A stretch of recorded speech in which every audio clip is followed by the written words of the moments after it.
I know. No, I appreciate it. So. Every, you know what I'm saying?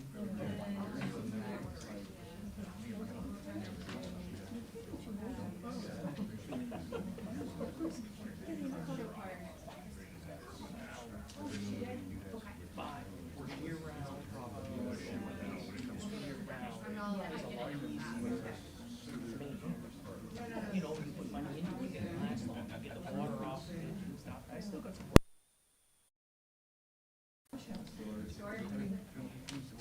Oh, the Connor? Yes. There is a water, another reason why the trail's closed.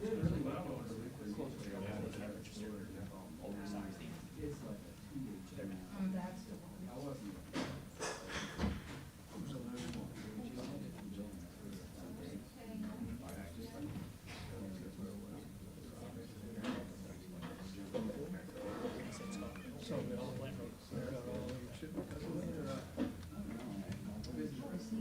All signed in.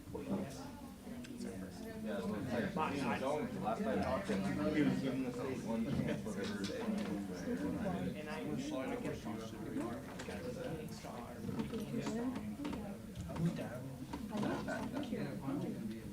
He wants to stay here at 5, he's not big enough to make it. He wants to be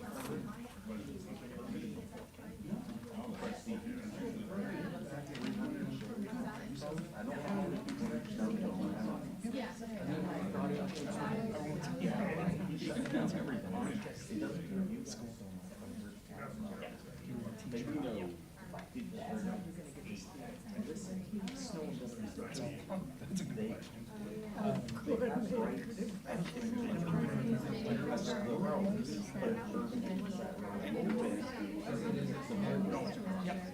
Must have been They can always rest the door. But they cut in there in the winter or the summer, or cut in there in the winter.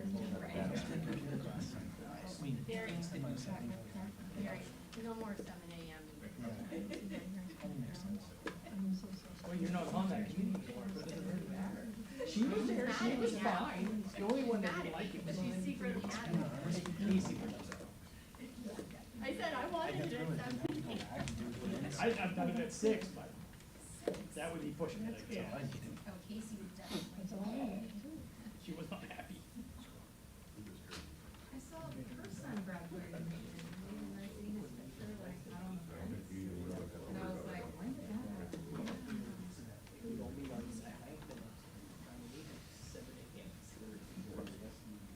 I guess they'll start showing up at night, huh?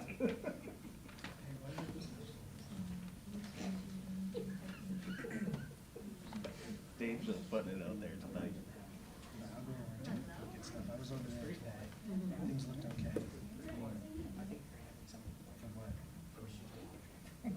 It was. Really? It's still, it's early, it was the last time I ever was in the project. I was gonna say, make sure that you're following. It's too bad. I think the crew will be fine. So, yeah, the timeline, I don't know if I can assist on that at all. We're wondering. Oh, yeah, she was. Some of the stuff, even in my dealings with some of that stuff, sometimes the technical stuff can get kind of lost. Certain areas have to be vibrating bells and things like that. The way they do the plans are not very, yeah, it's not very clear. They only have one wall section. There's gonna be, I had to, then things changed. probably some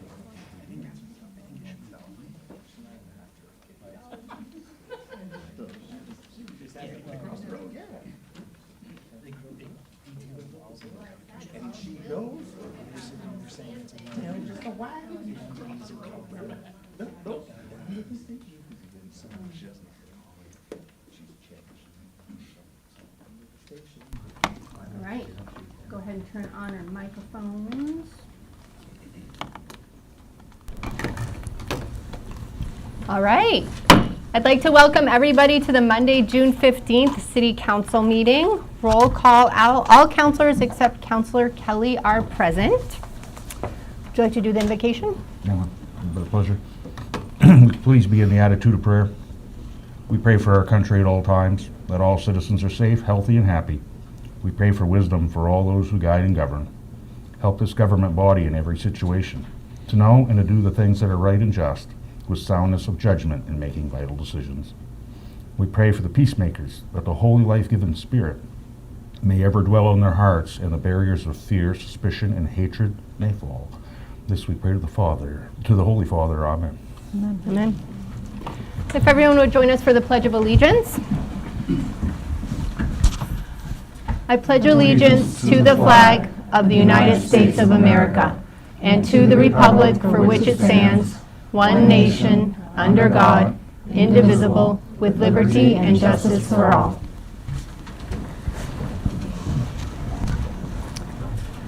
Item number 4 is our declaration of any conflict of interest. Is there any counselor who would like to declare one at this time? Okay, seeing none, we will move on to public forum. Is there any member of the public who wishes to speak this evening? Please come on up and state your name and address.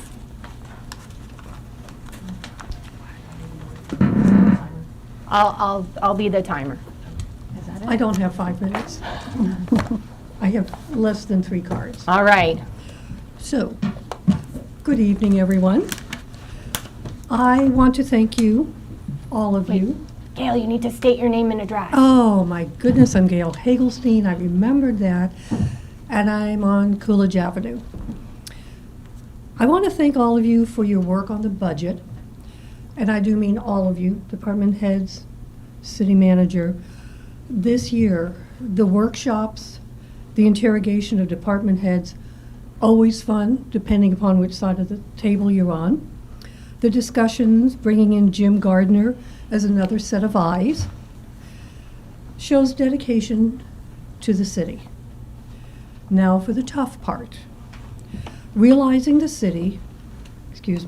municipal budget has gone up, as had the county and the school. It's time to not cut the municipal budget to accommodate the 2 other budgets, as has been done in the past. The city needs the resources to maintain quality of resources. Thank you. Thank you. Thank you. Is there anyone else from the public who wishes to speak? Okay.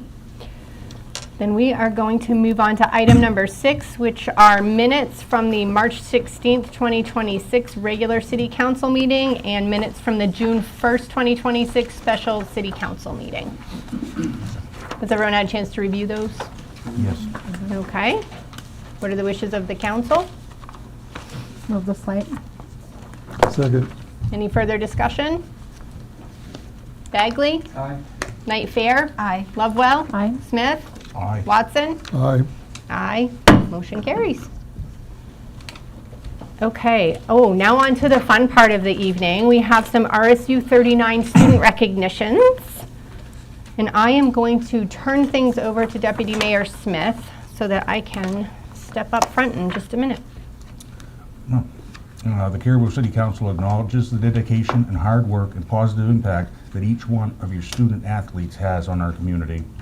For those who participate in Little League and programs offered at the Caribou Parks and Recreation Department, to those who play varsity sports as champion Caribou Vikings, we commend your strength and resilience. Caribou student athletes embody the spirit of teamwork, perseverance, sportsmanship, and their efforts are a source of inspiration for their peers and their community. We would like to also take this opportunity to commend the parents and family members who play a vital role in shaping their character, values, their academic and athletic success.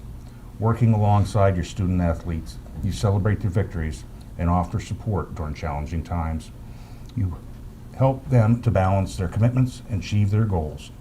The Caribou City Council recognizes that coaches are more than just instructors. They are mentors, role models, and motivators who guide and support student athletes on their journey.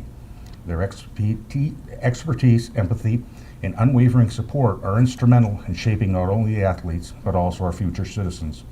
The achievements of student athletes and the dedication of coaches impact positively on our community by fostering a sense of pride, unity, and sportsmanship.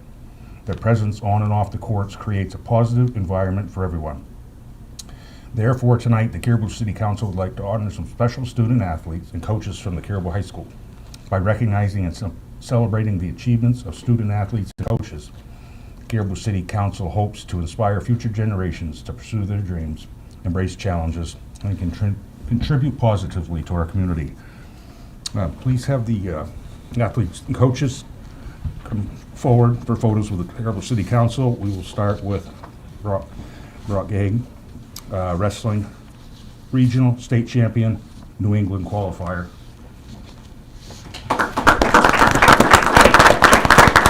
Congratulations, Brock. Oh, we've got lots of cameras here. Okay. I'll move. I have to note, it's been 18 years since the last one. Oh, wait. Manager Thompson needs one. Thank you so much. Congratulations again. Pierce Gorno, cross-country Northern Maine champion. Come on down. If the coaches here can down Congratulations.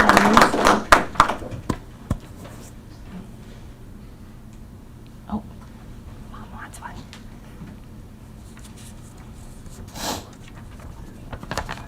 Congratulations. Next, okay. Next, career and technical education at the high school level plays a vital role in preparing students for success in both college and the workforce by offering hands-on learning experiences and real-world skills. These programs empower students to explore diverse career pathways, develop technical experience, and build confidence in their abilities. These programs not only enhance academic achievement, but also foster critical thinking, teamwork, and problem-solving skills that are essentials in today's rapidly changing world. The achievements of students in career and technical education programs are a testament to the dedication and support of their instructors, administrators, and family. Instructors and administrators work tirelessly to create engaging learning environments and provide guidance that help students reach their full potential. Parents and guardians offer encouragement and motivation, ensuring that students remain focused and driven. Together, this network of support enables students to excel and achieve remarkable accomplishments. Tonight, the Caribou City Council is proud to recognize Brady Barnes, who has been named the Caribou Tech Center Student of the Year and has earned a Skills USA Gold Medal. By celebrating Brady's achievements, we will honor not only his hard work and determination, but also the collective efforts of those who have supported him along the way. This recognition serves as an inspiration for all students to pursue their passions and strive for excellence in their chosen fields. Please have Brady Barnes and any instructors or administrators from Caribou Regional Technology come forward. Congratulations, Brady.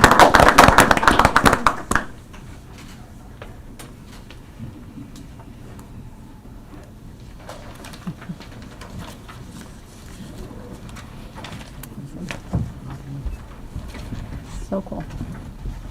Fun stuff. I know. We love this stuff. I know, all the fun stuff. All the good stuff. We were going to be celebrating the show choirs for their gold medal performances this year, but they were not able to be here tonight, so we're moving them to the June 29th meeting. All right, so congratulations Can I get a again. picture of all of them, like with everybody? Oh, sure, absolutely. The council wants to stand up. Everybody loves to. Speak for yourself, Penny. Yeah. Easy for me to say back here, right? Can you get everyone that way? Is this gonna work? Close. Brady's tall. Well, he's not a short Joe. Out front. There's a good thing to do. Threatening to put her on a chair. All right. Congratulations again.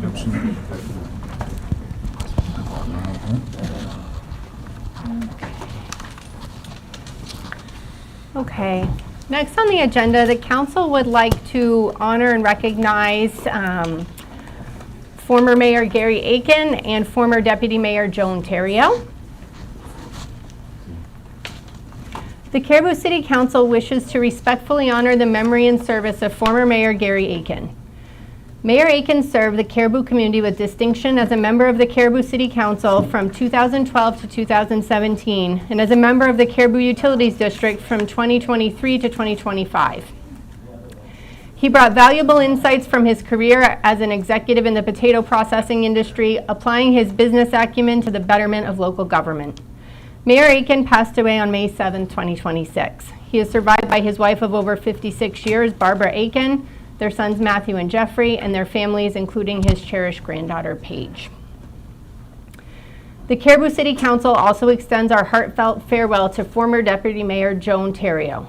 A lifelong resident of Caribou, Mrs. Theriault was deeply committed to her role on the City Council, serving from 2012 through 2025 with unwavering dedication and never missing a meeting.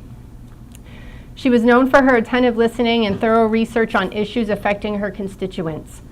Councillor Theriault approached her service with an open mind and was often referred to as the voice of reason. Mrs. Theriault passed away on May 21st, 2026, and is lovingly remembered by her husband of over 60 years, Paul Theriault, and their daughter, Denise.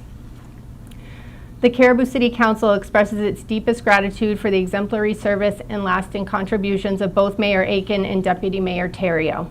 Their legacies will continue to inspire all who serve the Caribou community.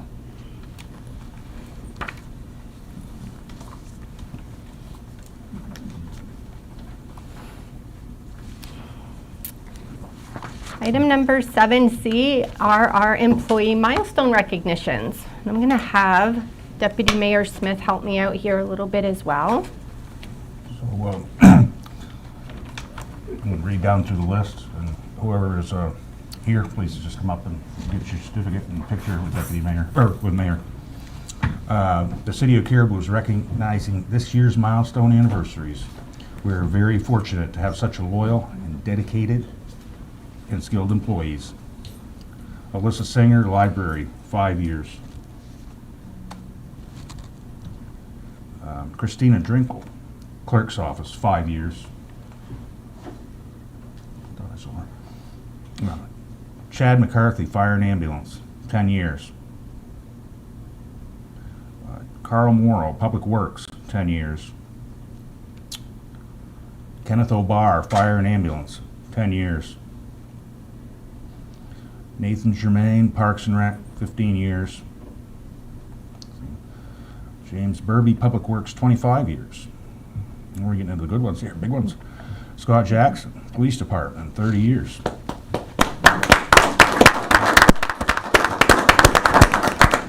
Congratulations. Thank you.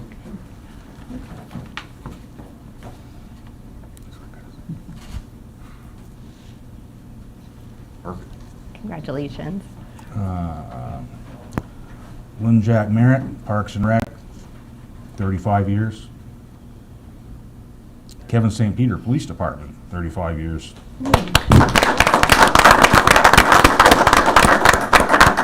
Congratulations.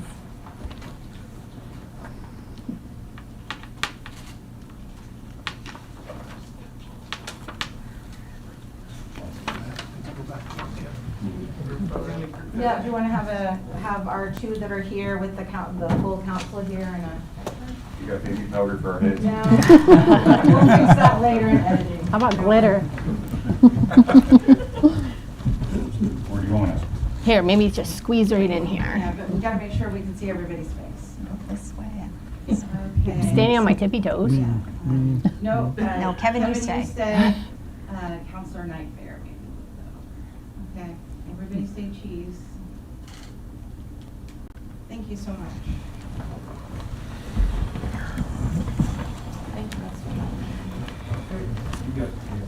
Bye-bye.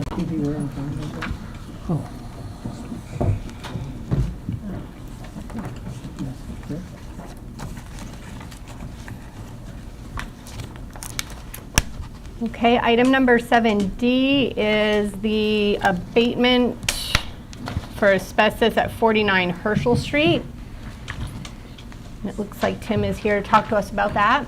Yes, good evening, council.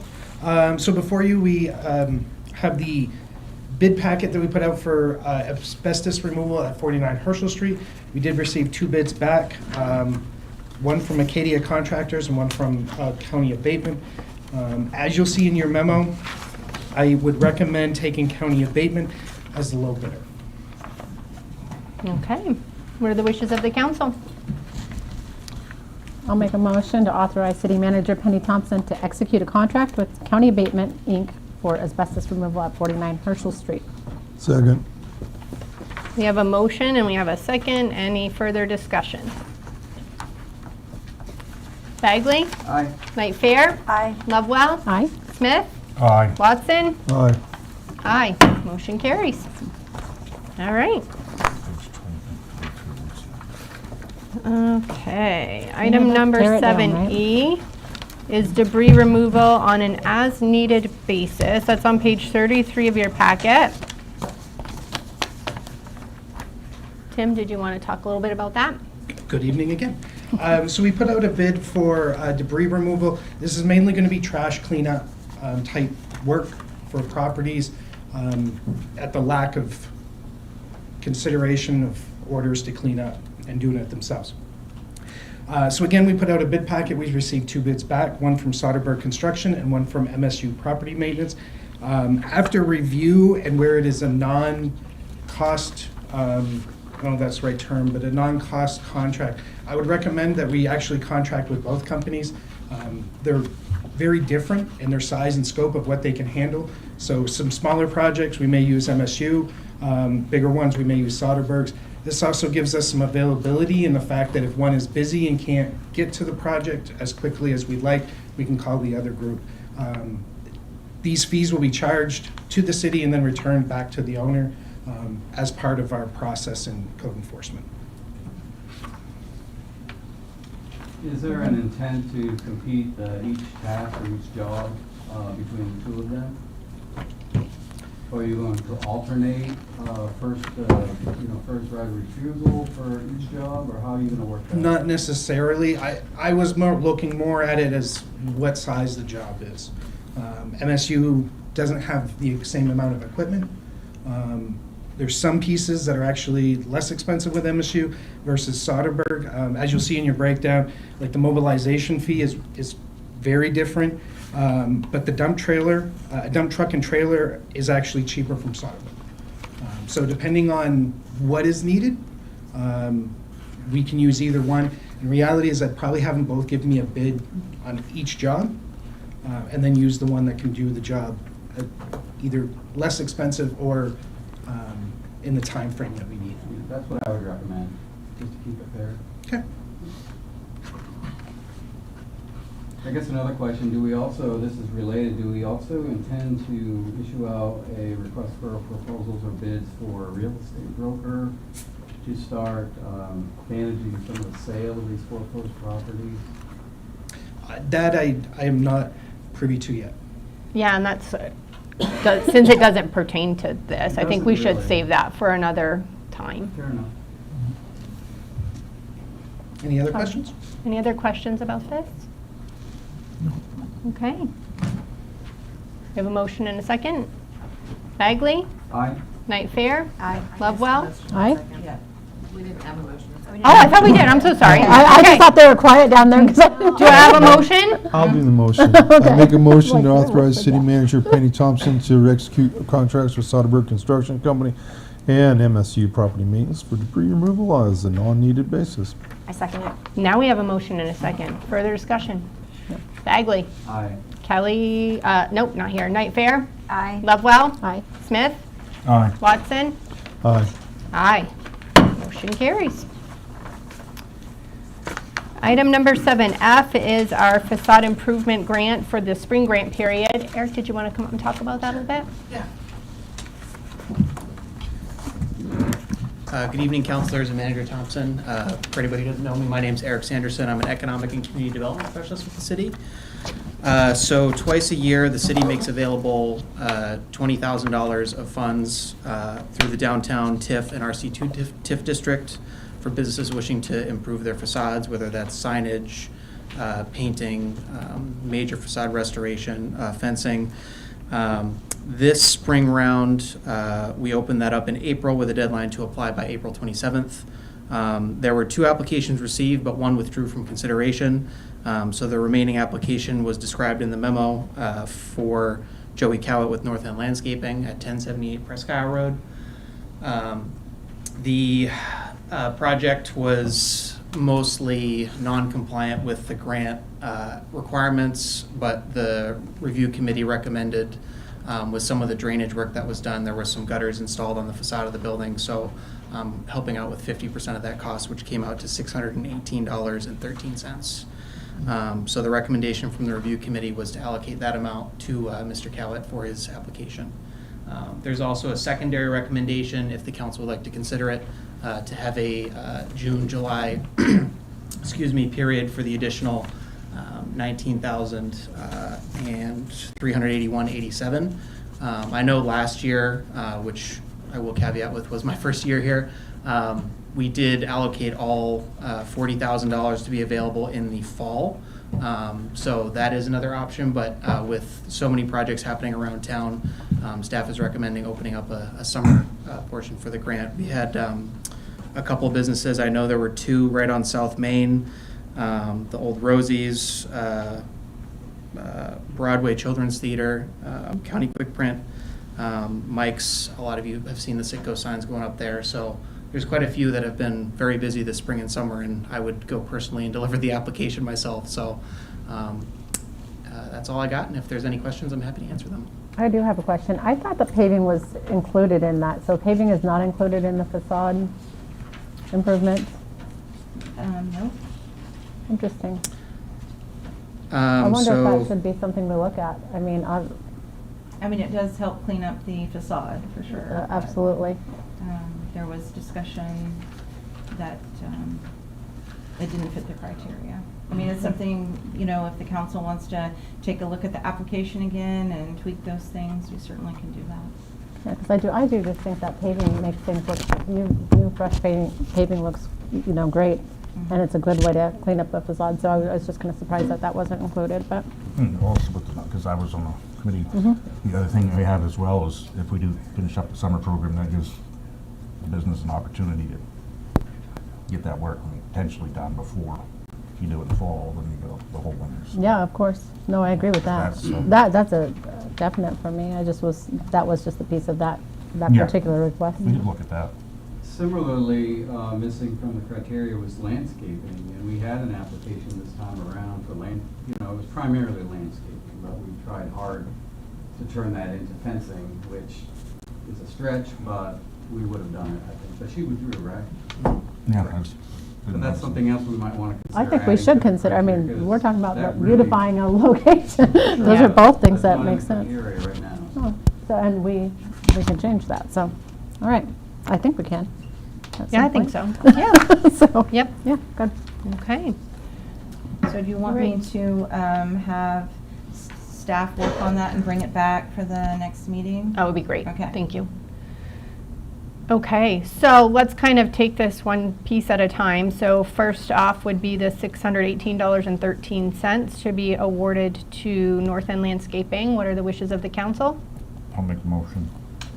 I'll make a motion to allocate 2026 funds for the facade improvement grant pursuant to the review committee's recommendation in the amount of $618.13. Second. Motion and a second. Any further discussion? Yeah, I just have one more question. If we do make those changes in time, can we go back and revisit this particular application to see? Or will we need him to, he can't reapply for the next, I guess the council can make that decision? make that too? decision. 18 months. I mean, right? you considered the application that was brought forward with With the this, criteria, you're right about that, yeah. With this application. Yeah, okay. Would you want to make an exception for 2 applications in 1 year? I don't know. I guess think about that over the next 2 weeks. Okay, got it. Okay. Any further discussion? Okay. Bagley? Aye. Knight Fair? Aye. Lovewell? Aye. Smith? Aye. Watson? Aye. Aye. Motion carries. Okay. Okay, and then for the second action, to be able to allocate funds to open up a summer application, what are the wishes of the council? I'll make a motion that we open up the summer round of applications. Open up a summer round of applications for the facade improvement grant program funding up to the remaining amount of $19,381.87. Second. Motion and a second. Any further discussion on that? Bagley? Aye. Knight Fair? Aye. Lovewell? Aye. Smith? Aye. Watson? Aye. Aye. Motion carries. Okay, we do not have anything for item 8, so we'll move on to item 9, reports by staff and committees. And we have our finance director here for the next 3 items on our agenda. So take it away, Carl. Evening, Mayor, Councilors, Manager Thompson. The April finances are on page 81, the notes. I'll be reading from page 82. Cash on hand, total assets on hand at the end of April was $11,212,567.59.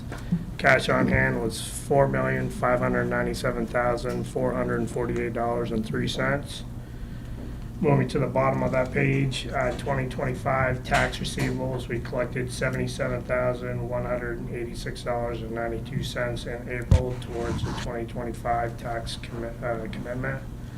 Our remaining balance is $749,558.88. We've collected 93.1% of the total commitment. That's about 0.9% down from last year.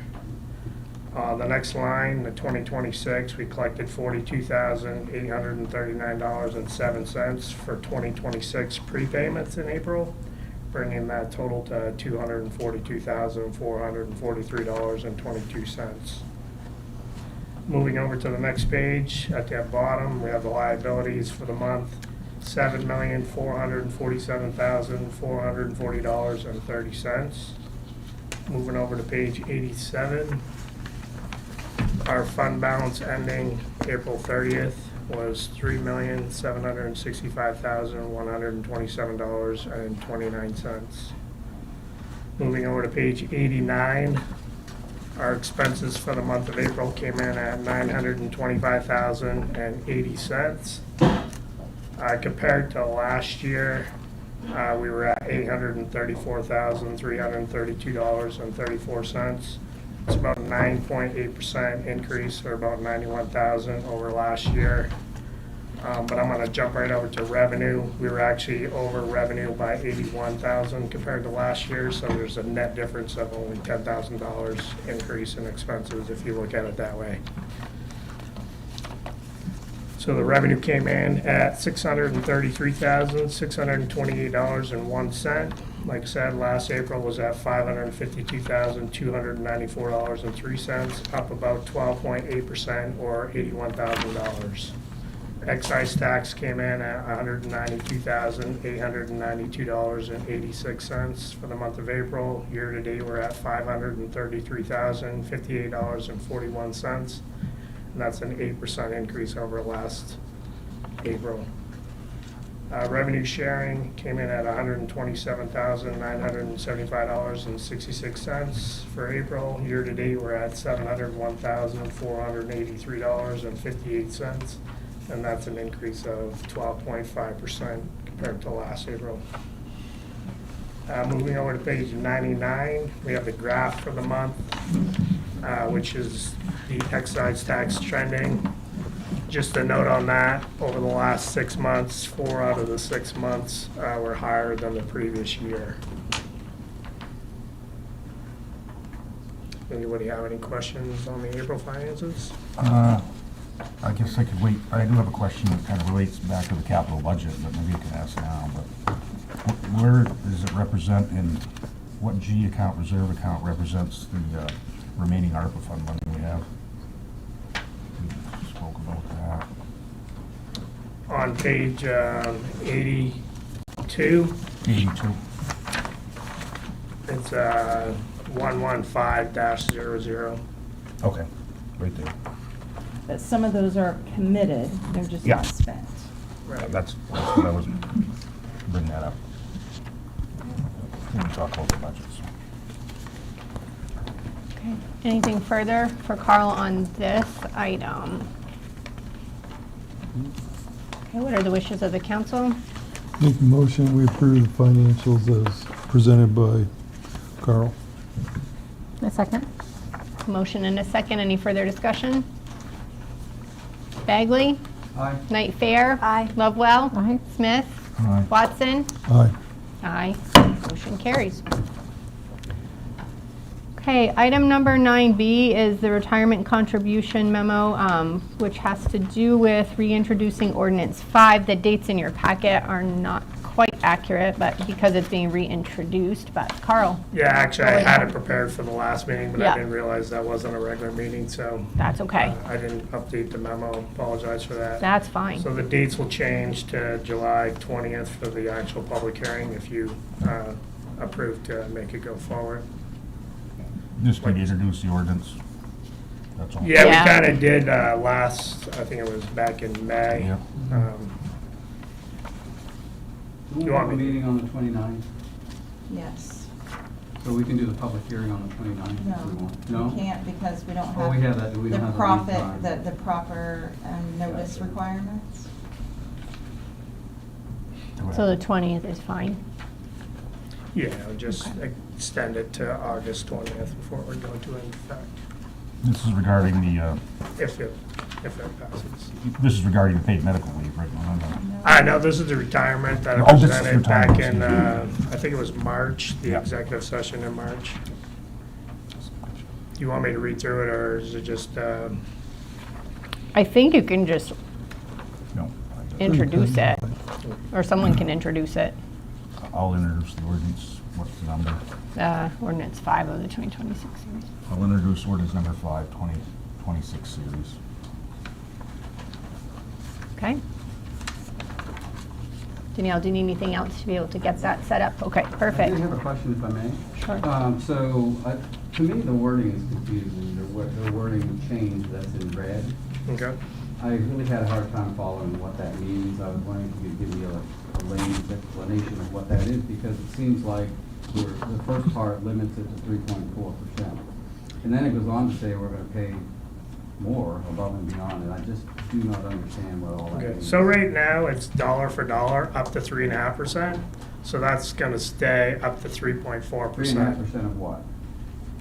It's, if someone contributes 3.5% of their annual salary, The annual salary. then the city matches that dollar for dollar. So That's that what will, I understand. but that will stay the same up to 3.4%. Mhm. Anybody contributing 3.5 will actually be doubled by the city to get a 7% match.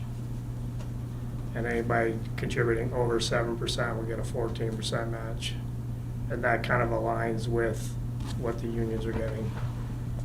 I explained all that at the, That seems like a huge change. What's the price tag for this? it's about Across the city. 100,000 for just for non-union. For non-union, 100,000 per year. That's if people contribute. A lot of folks don't Up contribute. to 100,000. Right. They don't. Okay, thank you. Which for the that. union, I think it was 300 and something thousand we did in 2025. Mhm. Thank you. You're welcome. Okay, item 9C is a request to redeem tax acquired property. Carl, you want to talk us through that? So I had a gentleman that we tax acquired their property in November, and it was 2 pieces of land. One is map 16, lot 27H, and one is map 16, lot 27. Both are on Ogden Road. And he just wants to know if he can reclaim the property by paying the back taxes. All of the back taxes? Yes, are sir. Shown on the paper. Yes, sir. So it would be 2350.82 on the one and 418.67 on the other. That's correct. What are the wishes of the council? Oh, no, make a motion that we allow Jerry McLaughlin. You could reference the map and lot, please. Okay, yes, not a problem. Map and lot number 16-27 in the amount of $2,350.82. We need a separate one for this. And also, the second property, 16-27-H, in the amount of $418.67. I'll second it. We have a motion and a second. Any further discussion? Again, just make one comment. That is today's price. It will be the price actually whenever he comes with the money. Okay. I don't know when that will be. I had to give him permission based on your guys' recommendation before I could tell him to bring the Okay. money. Okay. A little interest in there or something. Yeah, it would just be additional interest per day. Okay. I'm calling him tomorrow, so. Okay. All right, Bagley, Aye. Night Fair. Aye. Lovewell. Aye. Smith. Aye. Watson. Aye. Aye. Motion carries. Thank you. Thank One you, more Carl. property. Item 9D is the results from the November,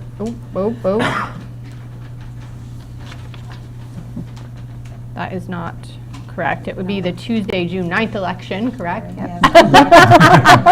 Just trying to see if I'm on my toes today, Yes, huh? I'm just in the future here.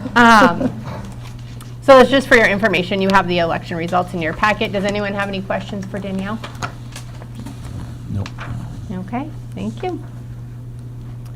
Item 9E is the city manager's report. Penny, did you have anything to share with us this evening? Sure. First, I'd like to start with a question.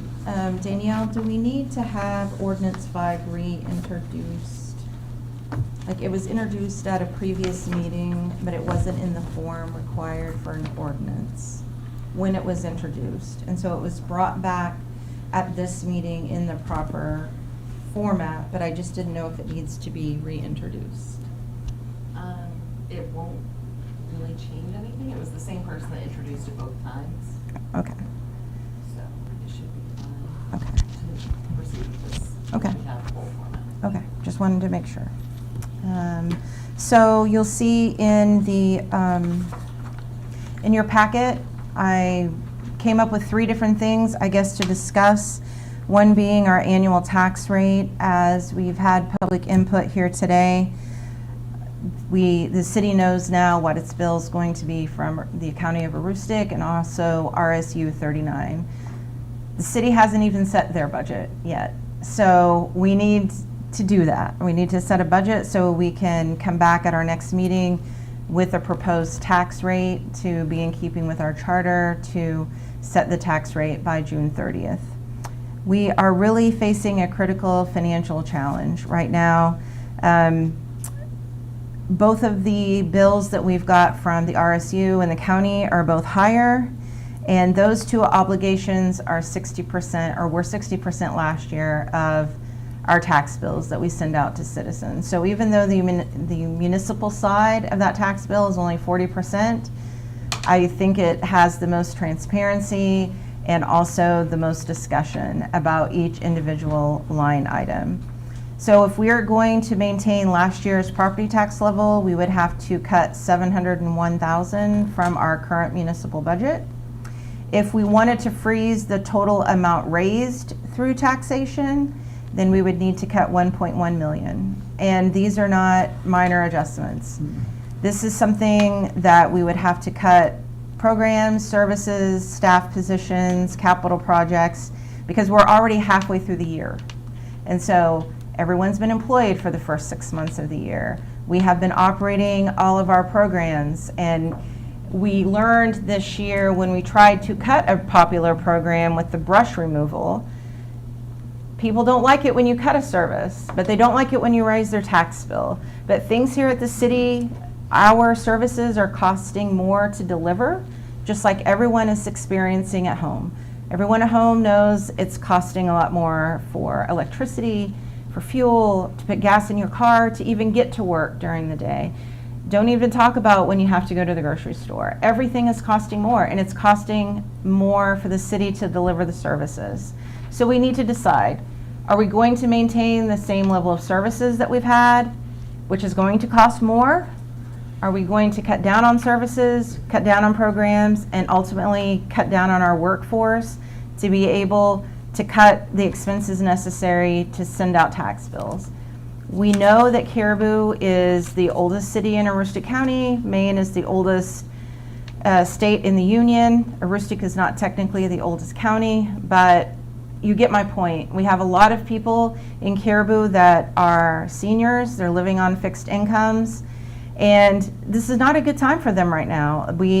I'm sure that all of you have heard from your constituents about the struggles that they're facing with the things to keep the lights on in their house and their prescriptions and all these little things that they have to have, and they want to stay in their homes. I think our senior population here in Caribou are very committed to staying in their homes.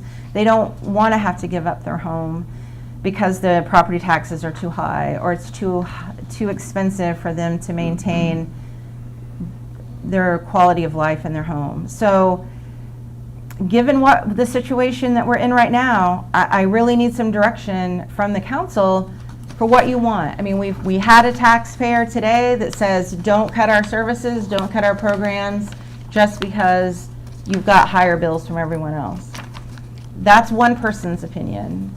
I'm going to tell you, I hear from people all the time about they're very concerned about getting their tax bill this year. And we need to be very strategic about this and decide if we're going to make cuts and if you don't make cuts this year, then I say we send out the tax bills and we start having budget workshops for next year, because something has got to change. And what I hear from people, and maybe you're hearing something completely different, but what I hear from people is they can't take many more increases here. And until we can expand the tax base that's going to lower our mill rates, we're going to have to cut spending if we don't have a greater tax base. And that's something to think about. And I don't know if you have anything you'd like to say now, if you want to, at the end of the meeting, when everyone talks. I'll be the bad guy. Okay. I think that we don't cut our services. We do it every single year. We nickel and dime. We ask everybody to take things off the essential services to this community to make up for primarily one organization's tax bill. And unfortunately, and this is not meant to come across harsh, but there is the same voters that are being taxed are responsible to tell them, no, we're not going to take this, because they are responsible for that part of the bill. We cannot change the RSU budget, and we can't cut all of our services for the RSU budget. I'm sorry, but we do have control over our economic development, and I am still full-fledged ahead for that. I mean, that does change things tax-wise, bringing in some new businesses and things like that to offset. That's what we can do, but I don't vote that we make these department heads lose employees and staffs and services that are necessary to this community. And especially if you want to increase your economic development, if you start cutting services, they're not going to want to come here. So it's going to have an unintended consequence. So that's my 2 cents. I think on the sheet we have here, it shows the mill increase. As our budget's proposed, it's 1.39, and then 3, a little over 3 for the other entity. So, I mean, I'll talk about the. I mean, we have an agenda item here for Okay, the I'll wait. budget, but Oh, okay, you're in the city. I'm just saying, as the manager, like, Yep. I need direction. You know, we are in June. We don't have a budget. When you're getting your financial reports, they're still in the negative because we don't have any numbers in Trio for you to be able to see. And that's got to change. And as the person who previously worked as your tax assessor, so now that we have a contract assessor so that we can save money, that means I'm still doing some of those commitment tasks, and I'm the one that's going to be doing those for the next meeting, and I need help from you. If we're gonna pass that budget, get the budget passed so that when I come here on the 29th, I can tell you what your tax rate should be, and we can get these numbers in Trio and get going so that when you have a set of financials for another month, like in July, they'll actually have numbers in there. That's why it's in the manager's report, I guess. I'll offer a counter argument with all respect, but I mean, I think, and I've always said, we have to live within our means, and we currently are just on a path that it's going to end in disaster for us, one way or the other. So my personal preference is to preserve our capital investments, the longer term stuff, and we need to cut services and personnel. That's the only way we're going to get the savings that we're looking for. And that would be done not in response to RSU or the county budget, but just in our doing our part to keep the taxes low. And I think we've done a very good job over the last about 3 years of doing our part. But I think we're going to need to do more. That's just my personal opinion on that. I think something that we should be taking a look at this point. Oh, were you still talking? I'm sorry. no. I'm sorry. Oh, okay. I think one thing that we might want to take a look at is the Nylander, and kind of see where we're at with that. I don't know that it's getting a lot of use, and would we be better served to move our collection someplace, or try to do something a little bit different with the collection? I certainly by no means think we shouldn't display our collection that we have. I think it's really important. But at this point, do we take a look at maybe doing something with that building and moving the collection elsewhere? To what end? I We mean, could sell the building and. no, I agree, and that's a good plan. But it's still stopgap. The problem is that until, whether we like it or not, until we come to grips with the fact that we need to come with a true plan, not a year-to-year hope and prayer, we're not moving forward. We're not. And you don't want to take the tangent, but you might as well throw it out there, that we're never going to have control of the county budget. We're never going to have the control of the RSU. And as nasty as it sounds, I think one of the things that need to be looked at going forward, I mean, obviously we can't do it tomorrow, is what would that look like if we took away the RSU and brought control back to the city council? That's a citizens initiative. That has to Agreed, be done agreed. by the citizens of Agreed. Caribou. But if you're sitting at home and you're tired of your taxes going up, you can't keep coming back to the same 7 people saying fix all of our problems when that problem does not realistically reside with them. So maybe the citizens of Caribou, I don't even know how to address it legally, you know, because that would definitely take something, but look at what it would take to take the RSU away. Because if we had control of that budget, then I guarantee you taxes would look different. I mean, it was a great plan when it was first put up, but it never grew to fruition the way it was supposed to. A lot of people bailed from that plan. Now, is that a tangent from what we're talking about? Yes, it is. But in the same respect, people need to start thinking about that. The same way they need to think about how do they go after the county budget. They have meetings just like we do. They have the ability to have the citizens address their concerns there. I mean, we did a great job, you know, as a community, handling the RSU last year. I mean, it took 3 votes to get their budget passed. The problem with that is that they continually pushed the budget back until we got into fall and winter. And I'll be the first one to tell you, at that point, I was thinking about other things other than their damn budget. What is it going to take to put fuel oil in my home? And what's going to take to put food in the house and keep a roof over my head? And I think they just, and I'm not saying they're that way, but it seems like that got played out along that string for that to happen that way because their numbers never really changed.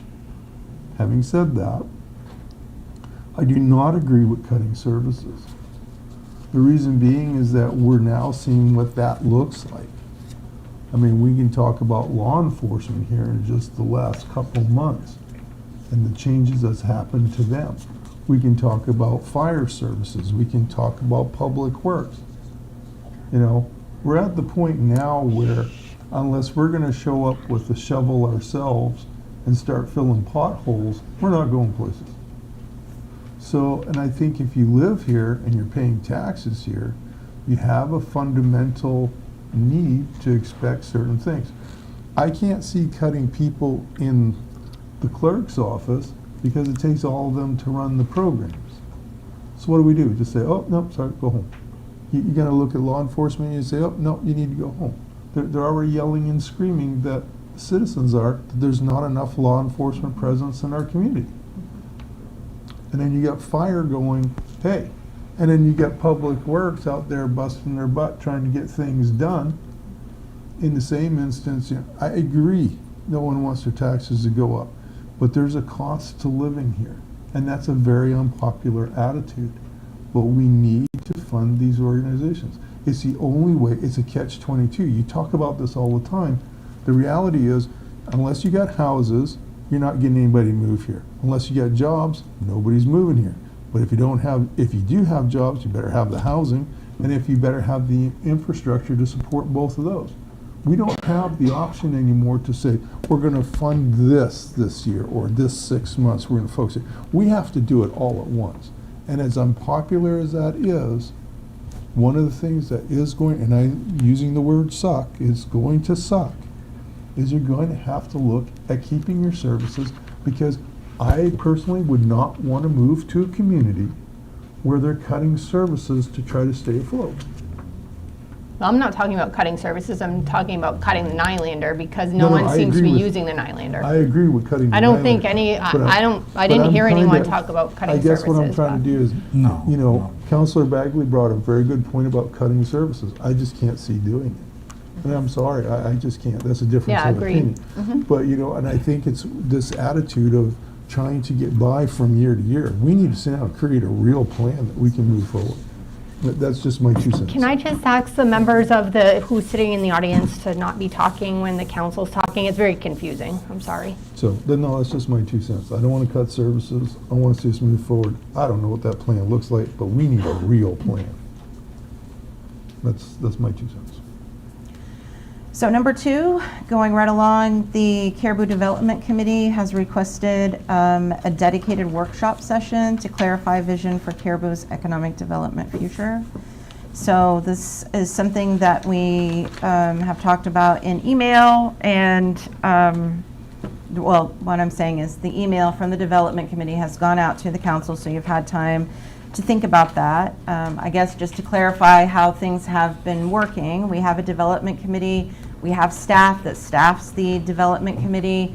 You know, staff works in the same building on the same floor that I work in, and I report to the council. So, I mean, I guess how I would see it working is, you know, we would have projects that would come through. We would, you know, let the council know about those, and, you know, we can go from there on if there's things that the council want to see people working on. I know that in our last meetings, they were given some direction on things they wanted the Development Committee to work on.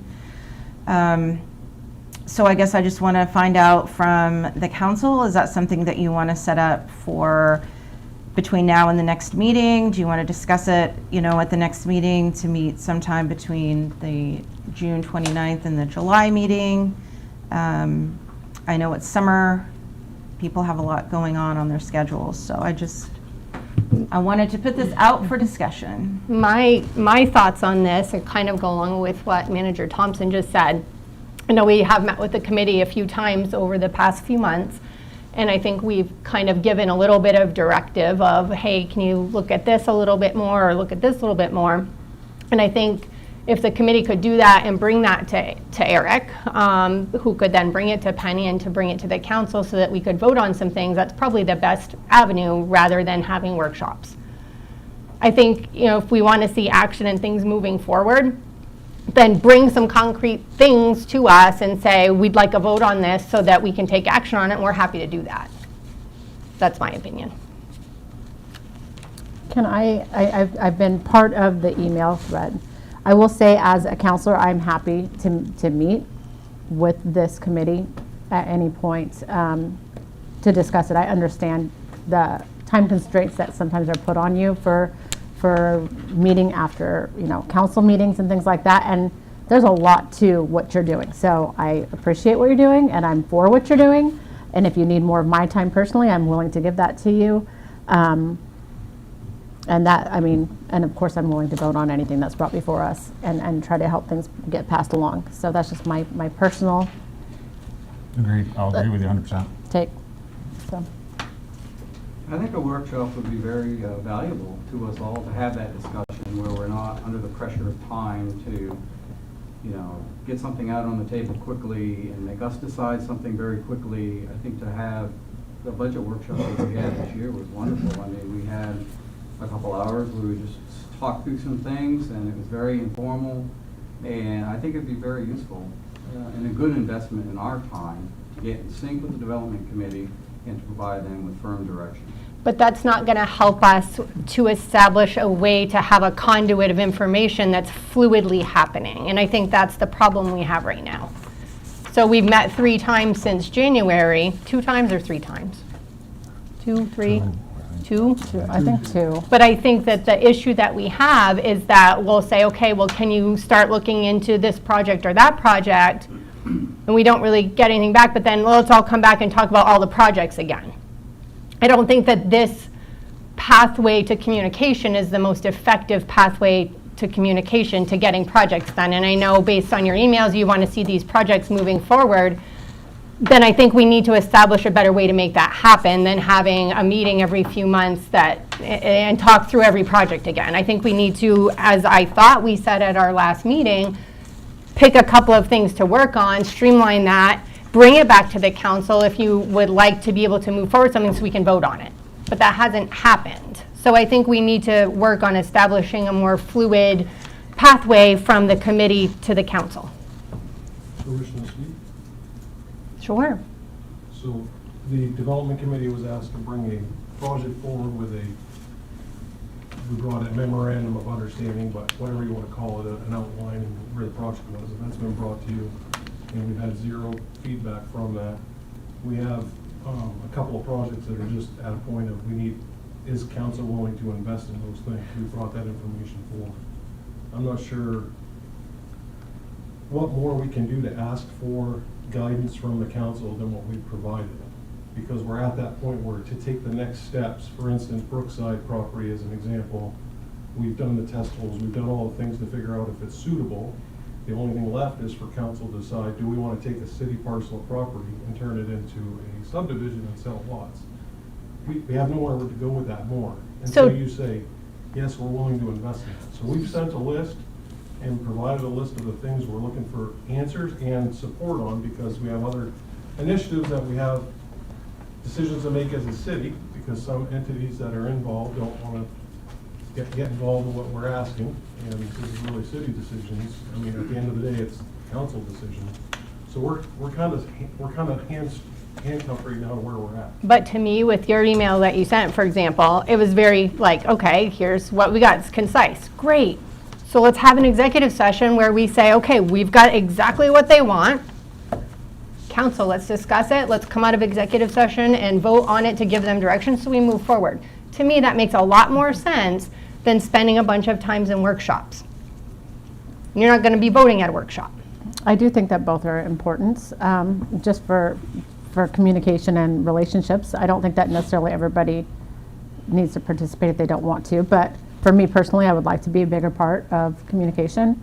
And I do think that the Brookside project is something that all of us were pretty much on board with. So I'd love to see that brought to us for a vote, because I think we were all really excited about it. So then they need to bring it to us for a vote, so we can just move forward with it. Because having a workshop and talking about it, we're not voting at a workshop. So then it waits till next council meeting, then you vote in an executive session. Wasn't an executive session asked for the last 2 meetings? But it was also, we'd like a workshop to discuss all these projects. I'm So just asking if an executive session was asked for. we can have an executive session if that's what the council would like to do. That's why we're having the discussion. Can I say something here real quick? Mhm. So I believe that the executive session was because this economic development, and we didn't want this on open camera. That's why we have executive sessions. We understand we can't vote in executive session. We would And have our to come last out. meeting was a special meeting, so we weren't having So executive that's sessions where- at that meeting. Answer your question, because we could do it, executive session, but I'm just- we have to come out I'm and just just clearing say. the air that it was. Okay. Yes, but we can't have an executive session during a special meeting, which our last meeting was. And we don't want to, there's sensitive information here, there's a lot of financial things going on here, so that's why we. So for clarity, is we have a liaison, obviously, in Councilor Bagley. would he be the person to bring the motion forward? But you also have Use Eric. Eric, who helps to run your committee meetings, correct? So I think that Eric would be very suitable also to be kind of conveying that to Manager Thompson so that we know when something needs to be taken action on. I think. So while Counselor Bagley is a liaison, yes, absolutely, I mean, he can report about stuff that happens at the committee, but as we just discussed, the nature sometimes of your committee is that some things happen in an executive session. I think naturally, speaking with Eric and then having Eric bring things forward to Manager Thompson for an executive session would make the most sense to make things happen as quickly as you'd like to see them happen. So if I'm understanding this right, and I agree with a large percentage of it, that what we should do in this case, in using Brookside as the example, that they should put Brookside to Eric, Eric to Penny, Penny to us. We do an executive session quickly and either approve or disapprove it, and then they bring forward the next project. Right. I mean, at this Right. point, I think we just need the plan. That sounds like a good plan. I agree that Eric should be the conduit and not a counselor liaison, because that implies, or has the perception to imply, pre-consent. And I don't think that's where we want to be when we start talking about money going back and forth. So. Anyone else on the council have an opinion they'd like to weigh in on?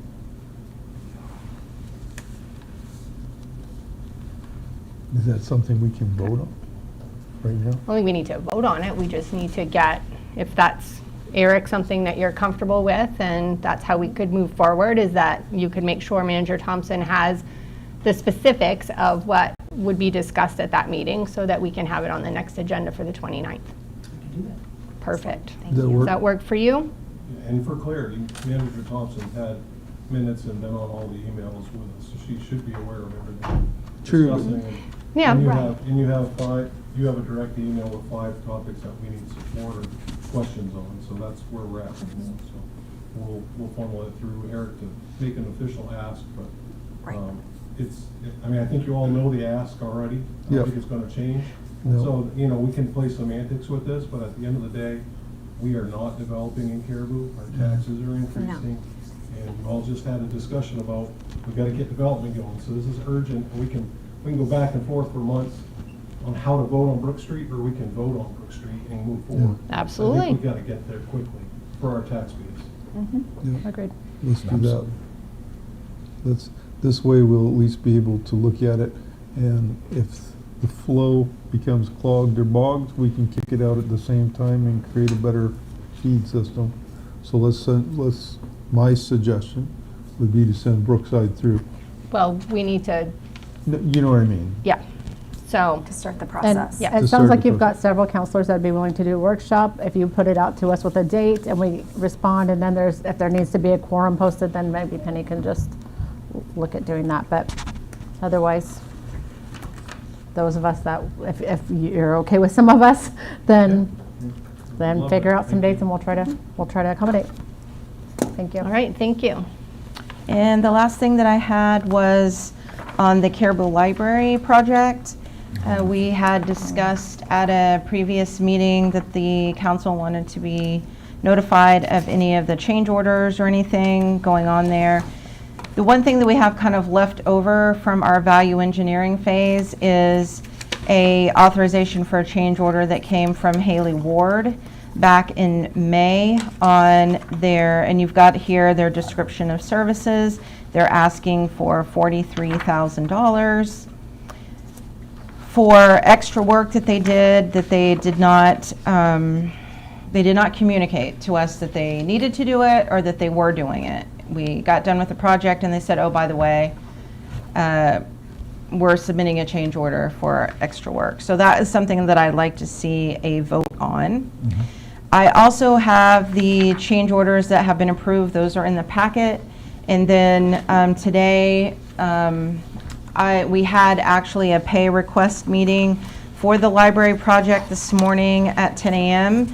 And At that time, we discussed change order proposal number 4, which you can see I've not signed off on that one because my questions to them were, I thought this was handled during value engineering, is when we talked about taking out the elevator and then substituting this Lula in there.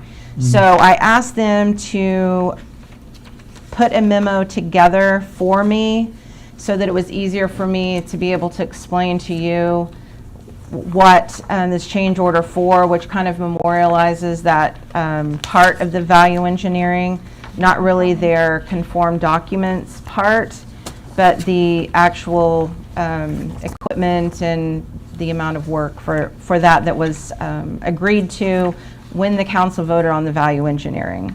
So that's this separate packet, and you have it today because I literally got it at 3 o'clock today. So that's when I was able to copy and get that for you. So you would expect money to come off. Yes, and so that's why that's why it's. Confused by that. Me too. So when I see this, that it's $92,000, I'm like, wait, I thought we were trying to save money. And so that's why, like on this page 3, they have it in a column for what was saved by doing that and what the additional costs are. So. It seemed like, when I was looking through it, I don't know if that's normal. There was a lot of change orders in there. I mean, Yes. is that typical? I mean, It is. It is? Okay, I wasn't sure. It's very typical, but at the same time, super frustrating. It is. Because, like, I'm not an engineer, but I also don't have my shingle out to be an engineer. And my thought is architects and engineers should have these things, you know, and this is a statement I made today in our meeting was, you know, shouldn't this have been in our construction documents that went out for bid? So that people, when they're bidding on that, well, this was something we encountered when we took down this wall, and I mean, Counselor Knight Fair is going through it on a project at her school, so I mean, she's been going through this as well, but It's very normal, like, for instance, they may say, quote, one material, but they can't get that material at the time of construction, and then they have to change it, so then it changes everything, so, or changes the amount, or Yeah. changes the material, or changes, and so you have to put a change order in order to signify that change. If it's going from, like, for instance, they have here Anderson windows to Paradigm, like, if they can't get something, so it's not uncommon. I've gone through a lot of these in the project I'm on. And I mean, we are also taking a look at the different things that are happening. Like one of the things that we spoke about at our meeting today was there was an issue with a wall that was designed, and it was, you know, designed by a third party, and now the windows that were ordered don't fit because of columns. And I made it very clear to them that the city of Caribou is not paying for any of that. And we are also not waiting. Like, our project is not being held up for this. Like, fix it. You know, we've done the things we have needed to do. This is for you to do. And I want it fixed today. So they did agree to meet today at 2, and they have got that all fixed, and the new orders, the new windows are ordered, and we will not have a delay in the project. So, I mean, I feel like Counselor Knight Fair and I are kind of going through parallel things here, because I've heard you, like, a few weeks ago, kind of going through that same issue with fence. Yes, exactly. You know, and so I guess us going through the projects at the same time has helped, because I'm like, okay, well, she wasn't taking any garbage from these people. I'm not either. So you can fix this and be happy about it. When you're the owner. Yeah, exactly. That's Like, where and you- you're talking about, Yes. you know, this grant, Yeah. and we have a grant that is completely paying for this. And this is why we have to really mind our expenses on this and watch these change orders closely. And also, like I said, when it comes back to what Haley Ward is asking for through the schematic design, design development, and construction document phases of the project.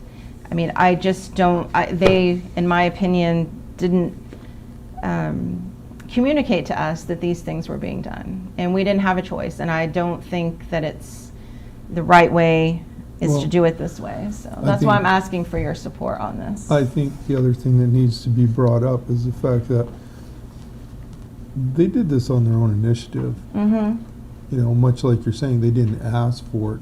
It was something that they encountered, and they said, oh, well, we should do it. There was no consensus. There was no feedback.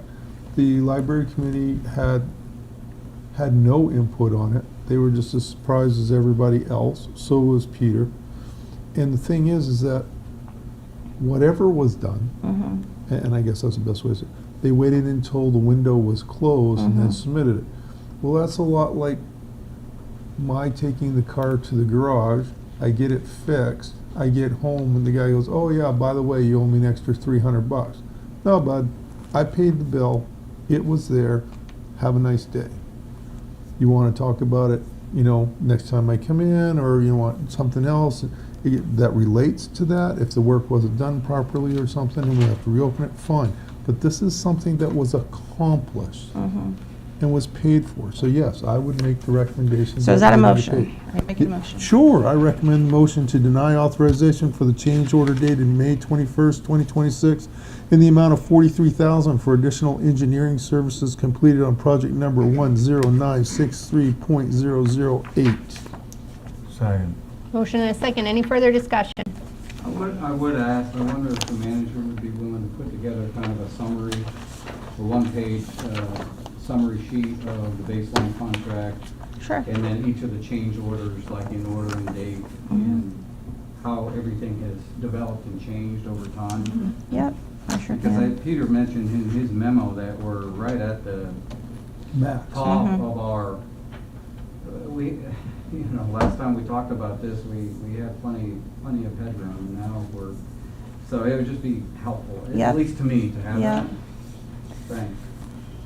No problem. Any further discussion?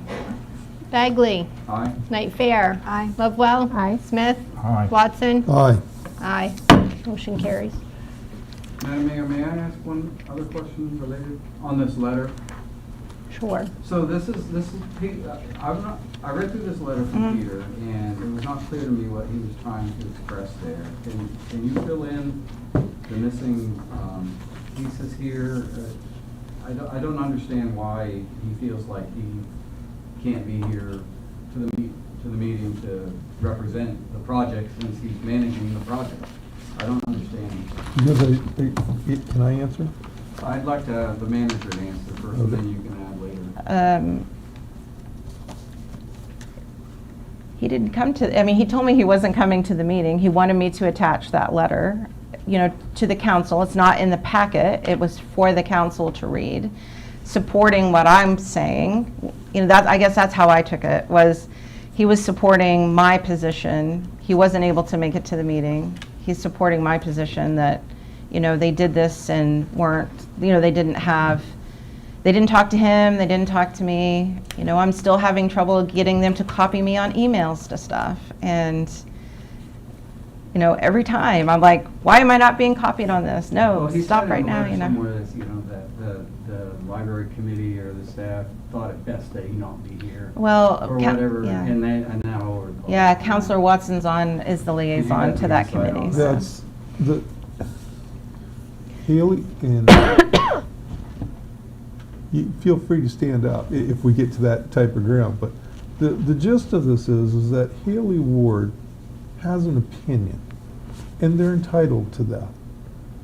But they feel that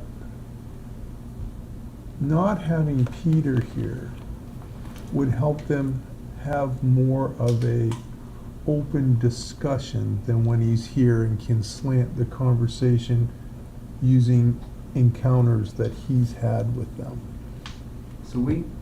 So we allowed the architect to dictate that the project manager was not going to attend this meeting. Well, let me do this. Is that correct? I'm not saying that. You imply, That's what I heard. take your That's what I impression, heard. take your impression you want, but Okay, try again then. I would basically refer back to the fact that they're trying to charge you $43,000 for something that was their error. And he should be here to advocate not to do that. He's advocating for it in the letter, and I think we could talk back and forth about why he's not here all evening, but he's not here and he left a letter. That may be indicative of other issues and other problems. I think you'll be able to get that when the city manager puts together the change of orders and we get a timeline out. And then if we feel the need, we can bring Peter in because apparently Haley Ward's not present to discuss as they talked about. So I have some issues Well, I'm with just that also. troubled that a committee or somebody in this room asked Peter not to be here. He's the project manager. Asked him not to be here because of Haley Ward's concerns, which are completely unfounded and completely inappropriate for them to request that the project manager for the project not attend. I guess that's not how I took that at all. I didn't Well, take it as, that's you know, what but, I heard. you know what I mean? That isn't how I took it, but maybe that's because I talk to Peter every day. You know, we literally talk about this project every day. So I'm relying more maybe on our Don't conversations get than me the wrong, it letter. doesn't change the result. It's just- Yeah. That really jumped out at me, so what is going on here? And now I have my answer, and I don't like what I'm hearing. Okay. So the only other things I have here in the, that would be up to the mayor. Because you're on the committee? Yes, Oh, or board. board, sorry. The board. Excuse Can me, you come to Counselor the Bagley, I meant microphone? board. Yeah. Come on up, please, so we can hear you.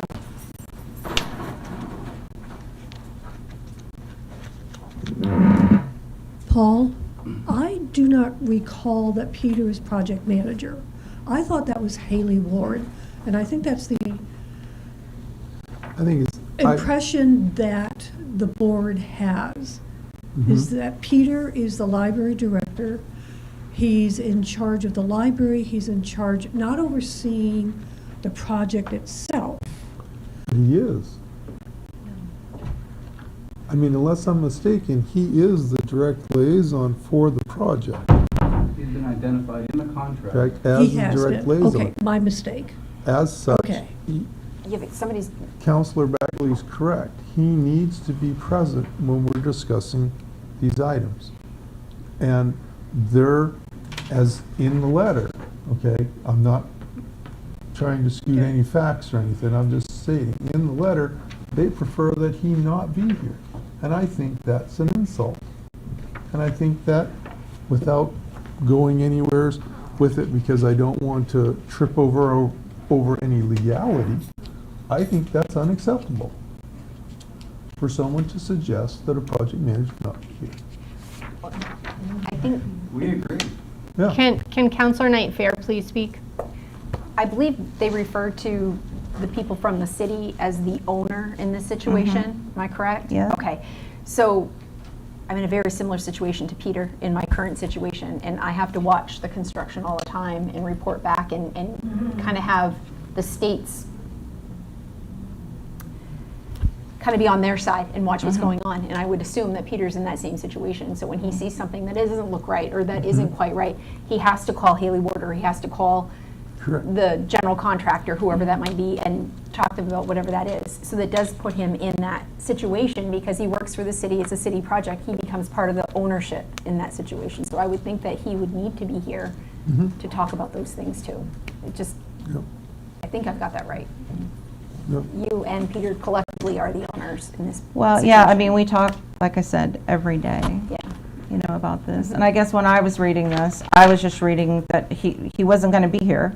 Okay, you're not going to be here. Like, I didn't see it that it was something that was a, No, Yeah, the second paragraph. I think it's the Yeah, second maybe paragraph. second paragraph. Yeah, Says- that's the one that we're It uncomfortable says, with. it says, it is the belief of the library director and the library board that my absence will allow Haley Ward to present their own case for their request without my involvement, as this is their request. I guess in my, like the way I read it, their request is for the 43,000, not that their request is that he not be here. Oh, okay. Right, I see what That- you're saying. You know what I I'm see what you're saying? saying. I don't see it, I understand what you're Yeah. saying, and that's a different perspective, but Yeah. what I'm saying from dealing with this, But they didn't ask me for a link.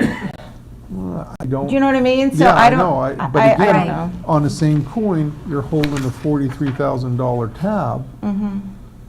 that, for something that was their mistake, was not Mm-hmm. ours, and they want to be paid for it. So when you take and you start adding the two together and some other incidentals that have happened with Mm-hmm. them, you know, you get an impression of how things are going, and that's my take. If that's wrong, then I'll be first one to step up and apologize. Mm-hmm. But based on what I've encountered, both working with, being the liaison to the board and discussing things with Peter, sitting in on some meetings that we've had, and so on, and then seeing documents going back and forth. My interpretation of this is that they have an opinion and, you know, they have an outlook on things, and that's as far as I can go without, you know, I mean, I wish I could say more, but to do that would put me in a position where I really, you know. But I think right now, at the end of the day, we have a recommended motion, right? Yep. To deny the authorization of the change order. So that's where we are right now, right? Just one quick thing on that. I mean, let this be a future lesson for us. That's it, that we make sure that we don't get in a situation like this again. I mean, he was stated in the contract, so I didn't know that either. Well, he's specifically stated in the contract. I guess I'm not. I don't have that right in And front of me. typically, it's not, and typically, that would not be the case. It would be the city of Caribou. The city is the owner. I Correct. recall his name listed as a representative. Probably like to give information to, you know. But, I don't know, we can go and look at that. But I want to get to Okay. the heart of the matter, Mhm. is did the library board direct or ask Peter not to attend this meeting? I don't know. I mean, I don't go to the meetings, so. No, That's what he seems to be implying in this letter. no, I Did don't, that happen, Gail? the board didn't. We're an advisory board, so as, So what did you advise? as Paul has said, there are other things going on that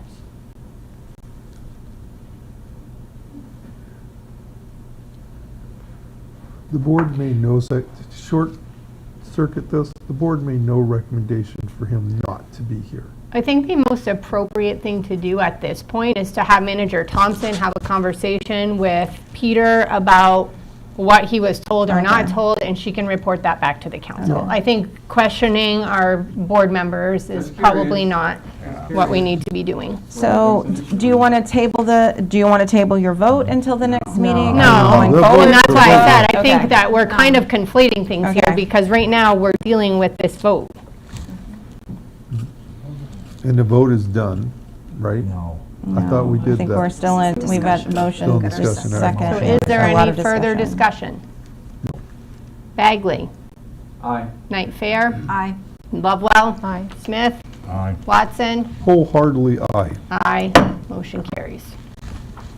So you also have a flyer in here about the Riverfront Master Plan. Something that I found with AARP about, our older Americans finding it hard with the rise in costs of everything. And also the Thursdays on Sweden Street and the Med Bowl this coming Thursday at Spud Speedway. Those events, they're on Thursday nights that people can come have fun, and the music and the fun are free. If you want to eat, that's on you. But you can come and have fun and listen to music for free. Visit with your neighbors. That's all free. All right, item number 10A is the 2026 municipal budget, and that's on page 133 of your packet. And I know we already started having an initial discussion about this. Penny, is there anything else that you wanted to share before I open this up to any other conversation? Sure. I mean, I have on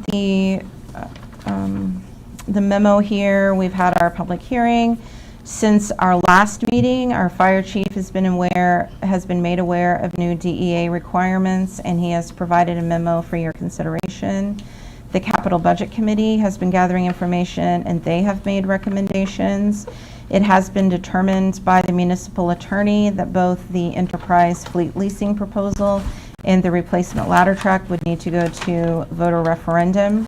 The police chief has provided additional information, which is in your packet, on enterprise fleet leasing and an option for that. And the chief is here if you have questions.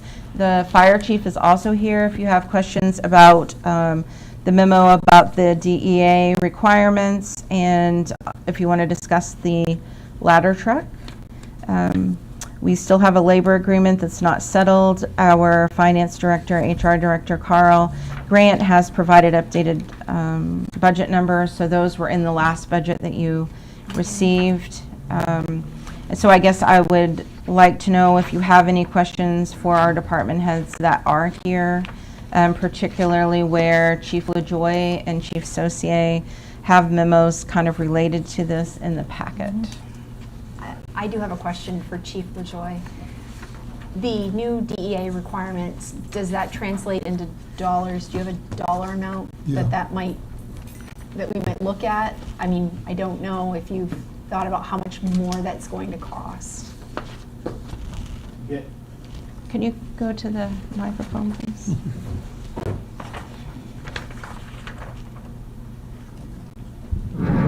Good evening. So the initial setup to get started, I have to apply for a DE license under my name, so I will be the sole responsible agent for taking care of all our narcotics. That includes ordering, keeping track of everything. With that, the DEA requires that everything is locked up. So that entails each ambulance needs to have a lock safe. There needs to be a station safe also to lock all those narcotics in, and then that needs to have a reporting system that reports to a cloud that includes all the entry and exit. Like at the hospital, we go to get meds out of the med machine basically, kind of thing. that's Yeah. basically what it turns out to Okay. be. So that Alright. sole responsibility is on the department now. Right. So to get set up initially, I've been toying with a couple different companies, but there's a lot of departments throughout the state that have already gone this route. But we're looking anywhere, we can look for anywhere from $20,000 to $25,000 just to get set up. And then after that, it's the pricing for the narcotics. But I have a meeting next week with the pharmacist at Carey.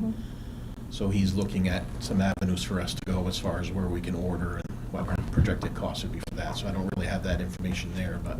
Those costs reimbursed, I'm sorry, the narcotics you don't bill those out for patients? No, so that's something else we have to look into, but we can bill whatever we want, but the insurance is only gonna pay what they're gonna allocate. They're So only gonna pay 60%.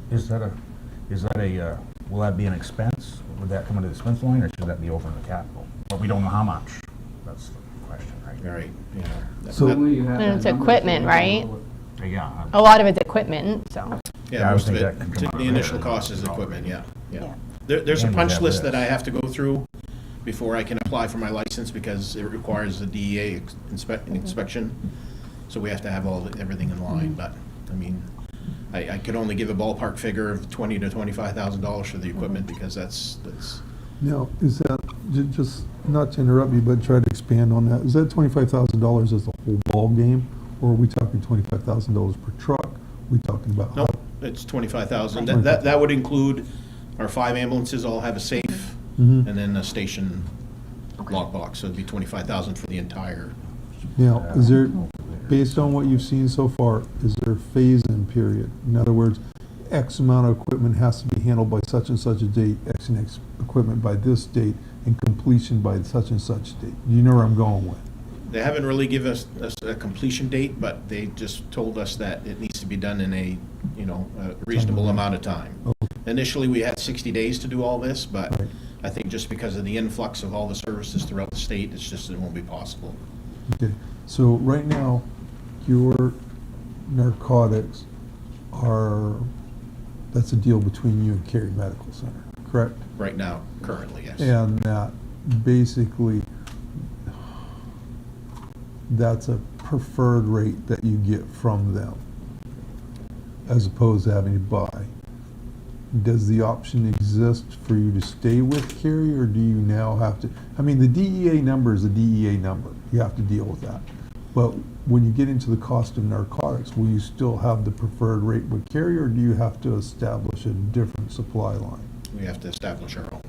But we'll probably use a vendor that Carey uses right now. Okay. But it'll just be under us. Okay. So the pricing would stay relatively the same, because you have initial costs and then you're gonna, you know what I mean?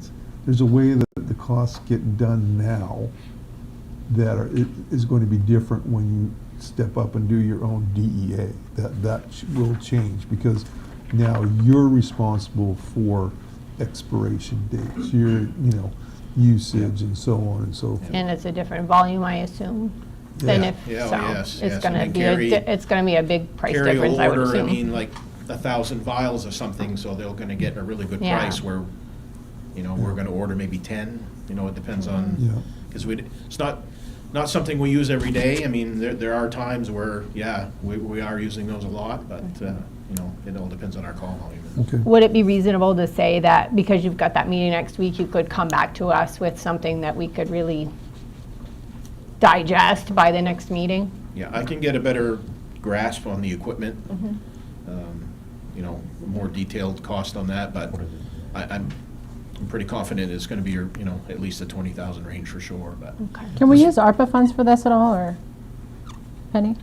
You could, you just have to take it from something else that, it's been earmarked for. Is all of our funds are earmarked at this point, or do we have anything to play with?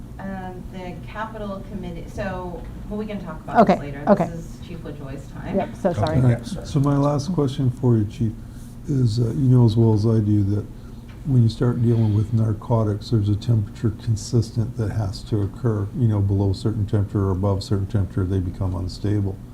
And we live in a northern realm. Does this mean that you're going to have it in facility safe? Because you can't leave narcotics on the truck. Oh, we do now. Okay. Yep. All right, because you have the temp controlled garage. Right. Okay. And when we're out in the wintertime, that's why The truck runs while the you truck do the run. runs. Yep. Yeah, Okay. because we also have fluids in there, normal saline stuff that we can't let Yeah. freeze, so.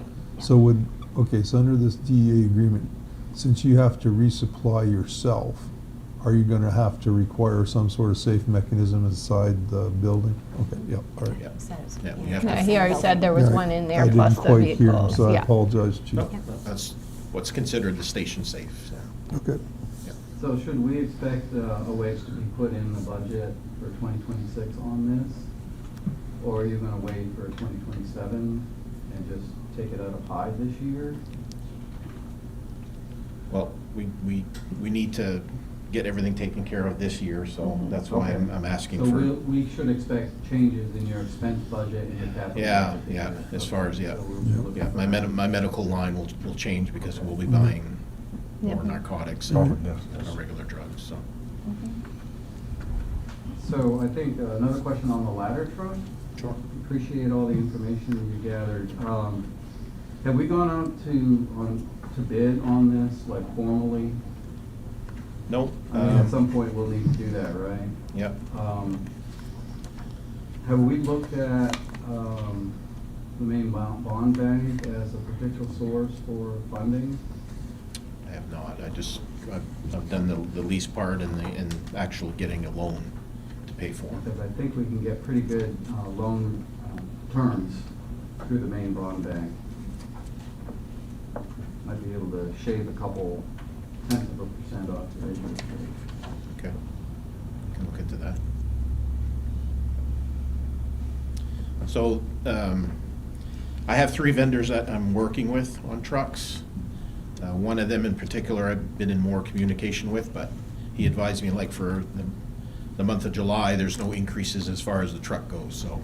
The tricky part about this going to referendum is, if I'm asking for $1.8 million, when whether it passes or not, if it passes, let's say, I can't guarantee that it's still gonna be the $1.8 million because, right now, we're lucky because there has been no cost increases. Well, the total cost is 2.5, right, with interest on. Well, yes, On yes. all of the options that you presented, so. Yeah.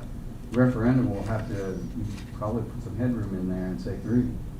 Yeah. Danielle, when do you have to have that language to be ready to be printed? Is it September, right? So I think we could get a little bit closer to that deadline before we pull the number out of the sky. Yeah. Yeah. Okay. Good work, by the way. Yes, thank you. Gathering all those options. Yep. So I had another question for the police chief. Yep. If I can, on the fleet Chief management. Associate would like to, So this new proposal came in from Enterprise. And again, I guess this hasn't been put out to bid, right? No. All right, so on your list of things to do, we really need to put this out to bid if we're gonna do anything like this. But I'm looking over the numbers here and recalling some of our attorney's comments on his review of the previous contract. And the resale value back to Caribou, they depreciated these things to zero by the end of the term. And so that 105,000 is like completely doubtful, which, and I understand why this was done, 497, 974, just under 500. So we don't have to go to referendum. But realistically, you know, that return to Caribou is an unrealistic number, and so you're gonna be over 500. I figured it's about 702,000. Ignoring that the pretend resale value that they're pitching. So for $702,000, the first year is $187,000. We can buy 3 cars outright this year for that amount of money. And for each year following, we can buy another 2. So you can have a full brand new fleet with your 7 cars, you know, in 2 years or 3 years. Why wouldn't we do that? Save ourselves some money. Well, I think Hang on, everyone, please, Okay, no. can you let the chief speak? Wow, everyone didn't- seems I- to be very out of order I tonight know, I in get this it. room. What did- Chief, sorry. So to answer your question, the fleet is at the position now where we haven't bought any cruisers except for mine, because it wouldn't take a sticker. We haven't bought any cruisers for so many years that we're in dire straits. That's the issue. So if we want to buy 3 and then 2 the next year and 2 the next year and continue that route, then I guess we would have to make sure we hold ourselves to the fire then, because I haven't seen that happen. I haven't seen it happen in the time before I was even a police chief. I grant you that. I see what you're saying. But if we allocate what you need to buy 3 vehicles this year, we're still gonna be under what they're gonna charge us on the lease for the first year. And, no, that's understandable, I get that. These 3 cars will be run 24/7. So after 3 years, the 3 cars that we purchased will be in the same position as what we have right now. 2 need transmissions, 1 needs catalytic converters. Just those 2 repair bills alone are over $20,000. We're gonna be in this position. If we get into a lease program, at year 5, we get 7 new vehicles. So every 5 years, we're getting 7 new vehicles. It kind of gets us out of the hole, is what it does. You can purchase them outright for less money. It's I about the understand. same. It's about the same, leasing and purchasing. And that's fully outfitted. Not if you ignore their proposed resale value that we've already been told is not going to exist. So anyway, that was. Where was that said? Where- That was my only. Where was question that about told? I don't see that. That was in Attorney Solomon's review of. Well, the- okay. The previous contract. And Yeah, I assume okay. it's gonna be the same. I guess I don't know where he got that. That's all I have. Anybody else have any questions for Chief? I just wanted to bring up the fact, because I've been advocating for this lease program big time. Apparently, not able to do it without going out to referendum, which was clear in the email. And we had, so in Dan's point, or Councilor Bagley's point, you know, if we're gonna have to purchase soon. Let's just do it. But I'm saying, in the capital, we had allocated $100,000 out of ARPA and $60,000 for the ladder truck. Take that, put it back in the capital, and use it to buy to put towards the new cruisers. But Chief, how many cruisers would you say you really need? Like, 7. Okay, that's, it's not 3, it's really that you need 7. Because of all of the issues with these cars and you, in your memo, I think somewhere you had, how many miles were on the cruisers? We have, I guess it's not this memo, but something else, I guess, that you had sent me, had kind of a breakdown of the cruisers and what their issues were. Like, we have cruisers that we have employees driving that maybe have some, the newer cruisers have safety features to them that our current cruisers don't have. And that can be an issue too, with having employees in vehicles that they and their unions could deem to be unsafe. yeah, we want to try to keep the unions out of this as much as we can. I agree, 100%. Because I've already heard talk about unsafe work environments, but we don't even want to go there, to be honest with you. Yep. We have 3 2022s, which are only 4 years old, right? But they all have over 100,000 miles on them. Our detective cars of 2016 has almost 180,000 on it. Our K9 car is fairly new, and K9 Ace was out for a while, so the mileage is pretty low on that car. And our Academy car, now mind you, that's Academy and training car, that's up and down the interstate, sometimes once a week, twice a week. That's a 2018 with almost 200,000 miles on it. I wouldn't take a 200,000 mile car on the interstate to go to Augusta. And there's hours on top of that. There are, because there's- they yep, run all the time. they do. So it's, the engine doesn't turn off. And I guess the last paper trail that I got from Enterprise, I mean, it shows an estimated resale value. So I don't know where the 0 is coming from, because it shows an estimate of $15,100 per car. So I don't know, I guess maybe I could read that answer from the attorney a little closer maybe, because I don't see where it is. You kind of tore that up. Well, I mean, another option is to buy 3 cars outright and get a loan for the other 4. And this year, you get 7 cars, still for a lot less money than this program is. Okay, so I guess, We have other options. Can I ask My a only thing. question? I thought that we had to go with more than just 7 vehicles, though, if we wanted to do That was this. the original pitch. so that's correct. 7 will get us into the program for 5 years. That's 7 will get us into the program, the leasing part of it. Okay? But we're not gonna get all the other services that come with the maximum or the We minimum. will not, Yeah. but we still get the resale. The resale's there.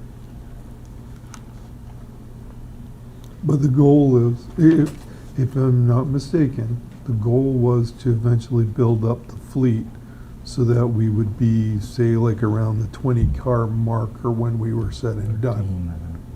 And we'd have Still- cars that, and by doing so, we would reduce the mileage on the entire fleet, which in turn would make the sell back much more realistic, because we wouldn't be, at that point in time, we'd be looking at years on vehicles as opposed to miles on vehicles. So the number 20 that was constantly thrown out there is for the entire city, okay?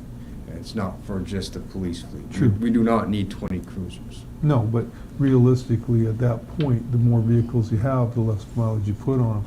So I believe, if I remember correctly, and please correct me if I'm wrong, the gist of this is that Parks and Recreation would probably pick up a vehicle.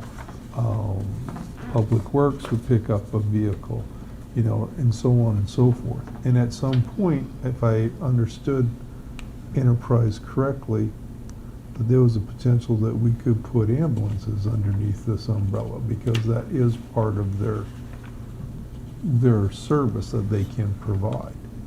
We're looking at this from a bunch of different angles. I guess we just need to, first of all,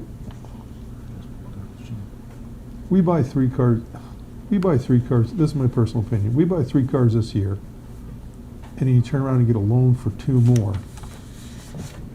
All we've done is reset the clock and kept ourselves in the same basket. We're not making any progress, because literally in, transportation mileage, chief, we'll be looking like less than 3 years. We'll be in the same boat. The vehicles all have over 100,000 miles. We'll be sitting here talking about, well, why is it so expensive to do maintenance? You know, the whole point behind the lease program was to generate enough vehicles so that we could cut down on the mileage, so that in turn, we could save on our expenses as far as repair bills go, and we could make some money on the back side of that. Plus the fact that we are now looking at, that we're not discussing as a white elephant in the room, is that when you have an accident or a vehicle goes down, they're responsible for providing that vehicle now until everything gets resolved. And we don't have that option right now. We lose a vehicle, we lose a vehicle. And we stand around and go, well, geez, maybe we need to make 2 officers ride in the same car. But I believe we're still on the hook for a lot of the expenses in terms of repairs, if I'm not mistaken. There Aren't should we? be less repairs, I would assume. Just, it'd be general maintenance. Yeah. Yeah. Tire wear. Oil, tires, changes. batteries. And the other thing is just visiting the garage, the city garage, and seeing, there's sometimes they can't work on our cruisers because they have to make sure that the plow trucks are working, and when we have big repairs, then that puts the police vehicle down, and they're cut and torn between what to work on and what needs to be done, because they're huge repairs. They take days long to get some things fixed because they're engines and they're big things that I don't understand, but it's longer than an oil change, Well, you know, and then their time is being used at working on police cruisers and not on city trucks and making sure things are done. I No. thought we were still responsible for that, though. Am I not understanding that No, we're not. correctly? I don't think. So who's Chief, doing the repairs or the routine maintenance on the vehicles? Enterprise. We're doing the routine maintenance. Yeah, The that's what I city would thought. do the But routine they wouldn't maintenance. be the same kinds of repairs. We're not doing, we're not Correct. getting handed the bill for like a transmission, a motor, a catalytic converter. That belongs to Enterprise. So that's a That's huge, They're gonna do major repairs free of charge? I thought Yeah. we had to add that on. Was that an add-on expense? The maintenance Yeah. was an add-on. Oh, the maintenance And is the an add-on, maintenance, okay. by that, they mean maintenance tracking. So all that is basically, they would send our fleet manager an email or text Oh, message right, and say, okay. hey, cruiser 902 needs an oil change in 2,000 miles. Okay, so we would still be responsible for the tires and the oil changes. Any of the major repairs, for the most part, that'll be covered under warranty, because it will be under the mileage and under the years. Real quick, Councilor Bagley, to answer your question, to purchase 7 cruisers fully equipped would be $484,900, and the lease is $497,980, $975. So they're within. If you believe the resale, so go check out that resale issue, because there is an issue there. I'll do my own research on that, just because Please, yeah. I don't believe that that's a zero, and I'll stand here and fight for that all day You know, long. maybe if you check with another department that might have been through that process already. They're not new, maybe it's their third or fourth year. Prescott has. Right, so. Another concern question I have, if this needs to go to referendum, but we need vehicles right now, do you have time to wait for this to go to referendum and be voted on in November before you can start That's- purchasing vehicles? No, ma'am, that's why I'm asking for it not to go to referendum. I think it has to go to referendum. If, It's what under if, what if 500? we did the 7 purchases, then it's under $500,000, and we're not counting resale. I'm just saying that we have a fleet right now that has to be repaired, regardless, okay? So we're talking thousands of dollars, $15,000, $20,000, $25,000, $30,000 to get these cars repaired. And they're old with high mileage. So I guess that's why I'm trying to push this along as quickly as I can. It's gonna take 3 to 4 months before these get upfitted anyways. So we're still 4 months behind the 8 ball. You know, I'm with you. I think you need the new vehicles. I'm just saying, let's buy them instead of leasing them. I'd see that as a much better deal for the city. Well, we'll leave Another it back option here in of the 3 lease, years. You know, same thing. another option of the lease was, which was, I thought was an advantage. They come all equipped with the equipment. The purchase will as well. Or, I mean, the computers, lights, Everything. decal, They have to have those It's either the way. same either whether way. it's purchased. it's the same, but they do it for us. Madam Mayor, can I ask a question?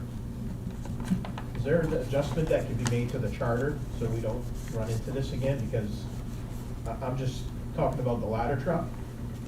$1.8 million for the ladder truck. Okay, let's say it goes to vote and it doesn't pass. My department can't go without a ladder truck. That's the most important piece of equipment in my Right. fleet. You know, and it's almost 24 years old now, so. Penny, do you remember when that charter change took place? Why don't I research that? and- Yeah, because I can't remember when that happened. It would have to go to the charter committee and then come to the council for a vote. I mean, if there could be a clause in there for like emergency vehicles, you know, or. Some sort of And, emergency situation. You know, Chris may run into the same thing with the highway. I mean, he needs a bunch of equipment too, you know? We're so far behind on our equipment. It's becoming a reality for sure, you know? I don't remember when it happened, but there was a winter referendum that required a supermajority. Yeah, It's been since I was on the And then council. I we just would- can't remember when it Then it got was. overturned, it went back again, Yeah. because we realized with the We supermajority, did that a couple of years ago. Yeah. and then it got changed back. Yep. And I don't know the time, remember the time frame, so. So that's a really That's a good good point to look question. into. I mean, it's kind of an arbitrary thing. 500, I mean, who came up with that number? That's what I was I curious don't know. about too. None of I us- don't know. none of us keep I it guess I on. don't recall that. Yeah, I'll look into it. I'm on the charter committee and I can look into that. Appreciate that. My guess is 500,000 a few years ago is different than 500,000. That was my guess That's too. the other Means one. different things now. Because it's escalating like it costs us. Anyone have anything else for Chief Saucier?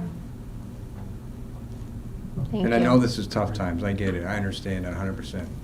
But equipment is equipment.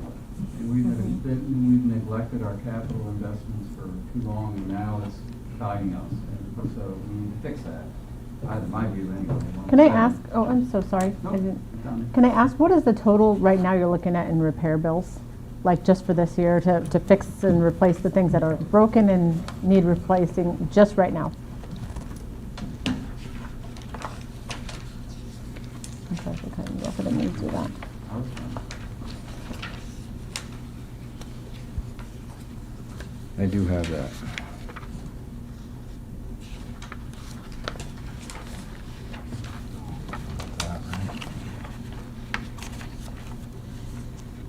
So Cruiser 900 was out of service for about a week because of a coolant leak. That repair cost $660. But that week, our department was actually reactive instead of proactive because we had 2 working cars and we have 3 officers on the road. We could not risk losing another cruiser, so we were reactive until we could get 900 back. That was $662. And then 900 is also the one that needs a transmission and the catalytic converters. So that's a little closer to $13,000. And that's including labor. And Cruiser 901 also needs a transmission. The cats are good on 901, and that's $10,500. 902, as everybody knows, was involved in a crash, is totaled. We'll get an insurance check on it, but we still have to replace 902. That's out of our fleet right now. Okay.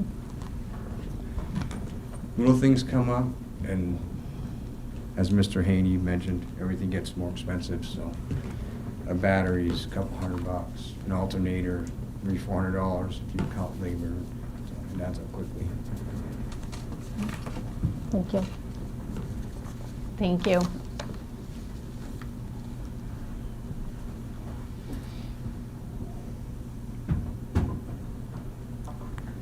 Any further thoughts on the budget?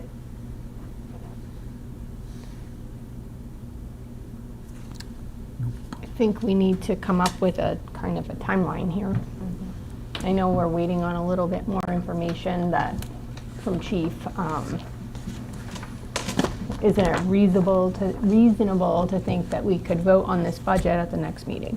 I think you get your numbers. I think the only couple of things we gotta decide on is what we need to move around in the capital budget for a couple of things.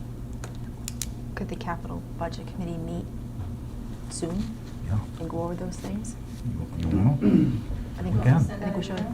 Send it an email, then we can get it finalized and come back with a end of the day proposal, because we've changed it a couple of times.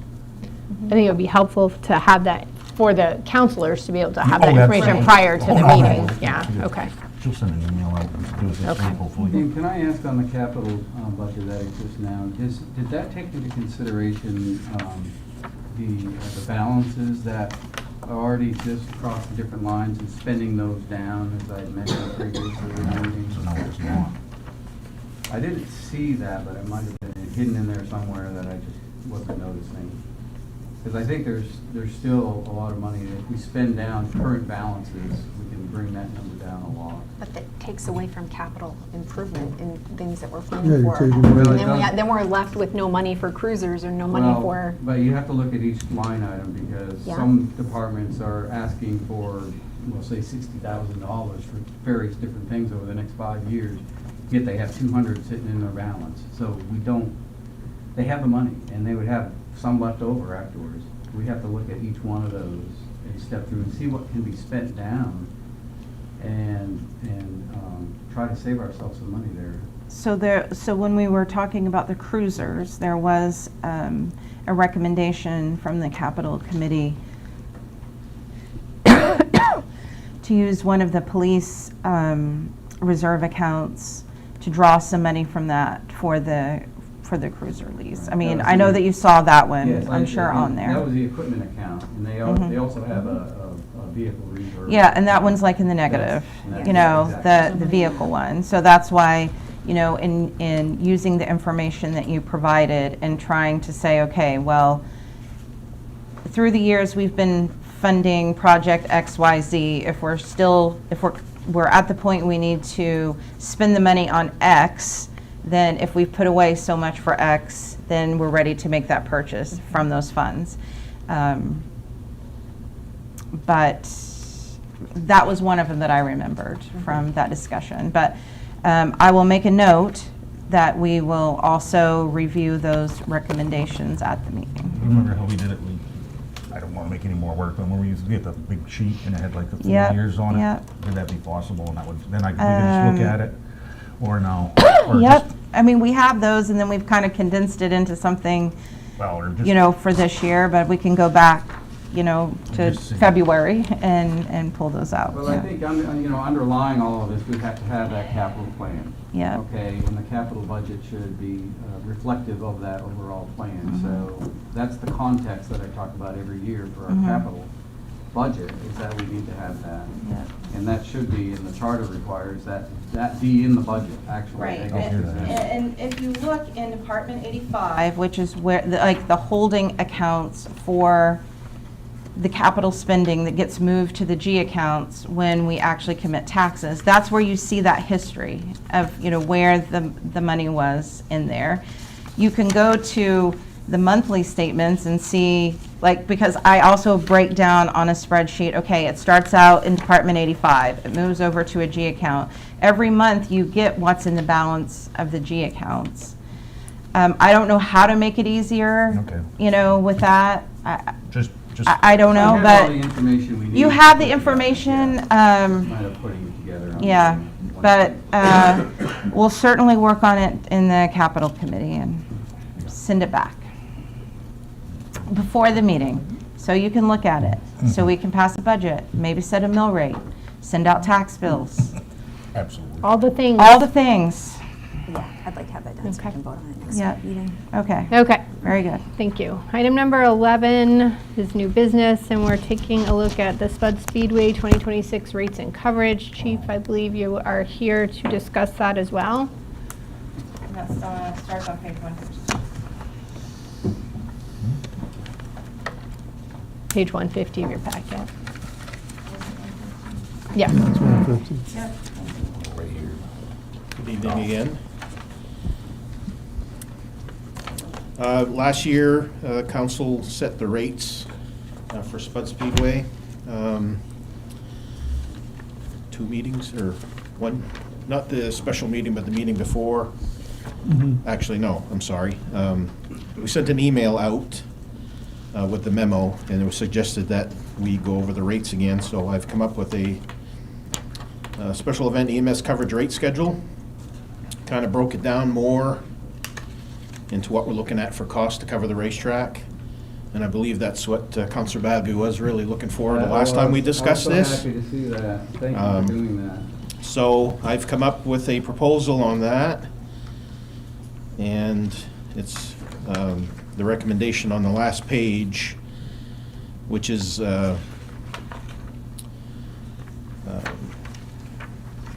dedicated ALS ambulance with an advanced EMT and a basic as your driver. And that comes up to about $175 per hour. That's the minimum charge, and that would be a minimum for 1 hour coverage. That aligns with what it's costing us to man that ambulance. Also the depreciation on the equipment, fuel cost, and associated other things with that. So I don't know if anyone has any questions a little further that you might want me to go over on that, or? Yeah, I do, just a little bit. Yeah. On your minimum charge, you're talking about, that's your bare minimum. In other words, you can't come out of the garage for less than that. Because ideally, we're covering our overtime cost on that, you know, the equipment, fuel, price of Right. fuel is up now, so there is a cost associated with all of that. So my question, based on this, all right, and I don't expect hard numbers, okay? When that puts you there at the event, you're parked there at the event. If you have to respond to something at the event, okay, let's say individual has a heart attack sitting in the stands or something like that, you know, then that billing goes out under their insurance, correct? That's not carried by your insurance. All right. If something, okay. Sorry, I'm doing math in my head, and it makes me a little slower speaking, so I apologize. No problem. Because no matter what you talk about, you're only going to get 60% of whatever you bill that insurance. That's the reality. If something happens where you have to assist him, your insurance covers that, correct? Our insurance doesn't cover anything. This shouldn't be, honestly, shouldn't be looked at as Spud Speedway. This is event coverage for everybody. Yes, yeah, true, Event. true. But you, So unfortunately, there's no insurance that covers. unfortunately, you're the. ambulance. I know, and I'm not picking on you. You Yeah, know no, that. it's okay. It's just that you're the biggest event in town. So, you know, I apologize for, you know, but please don't think it's No, pointing no, it's fingers. fine. But there's So- no, just to be clear, there's no insurance policy that we can buy that covers what the ambulance services would provide on scene. If there's an accident or a incident with a patient, they become a patient like anybody else. True, true. Yeah. Okay. That was clarified, I think, in what Yep, event no. coverage was, and That's what the hourly rate is. yeah, We're but you got paying for the 100 ambulance with to be True. high risk. True. And having to get called to service, and that goes out to a different charge, I would assume. Oh, yeah, no, we, Because, if it's a race car driver or whatever event we're at, it's whoever we're going after, we go through the process of billing them. because if that's the case, I would suggest that 175 needs to be raised up. And not to hurt any person doing that event. It's just, when you look at it financially, you're on your own. I understand that certain events have people who are trained to assist, other events do not. Insofar as you have your people are trained in certain safety aspects out at the Speedway, whereas other events are not. And I think realistically, I think 175 is a little low. I think you should probably be right around 225.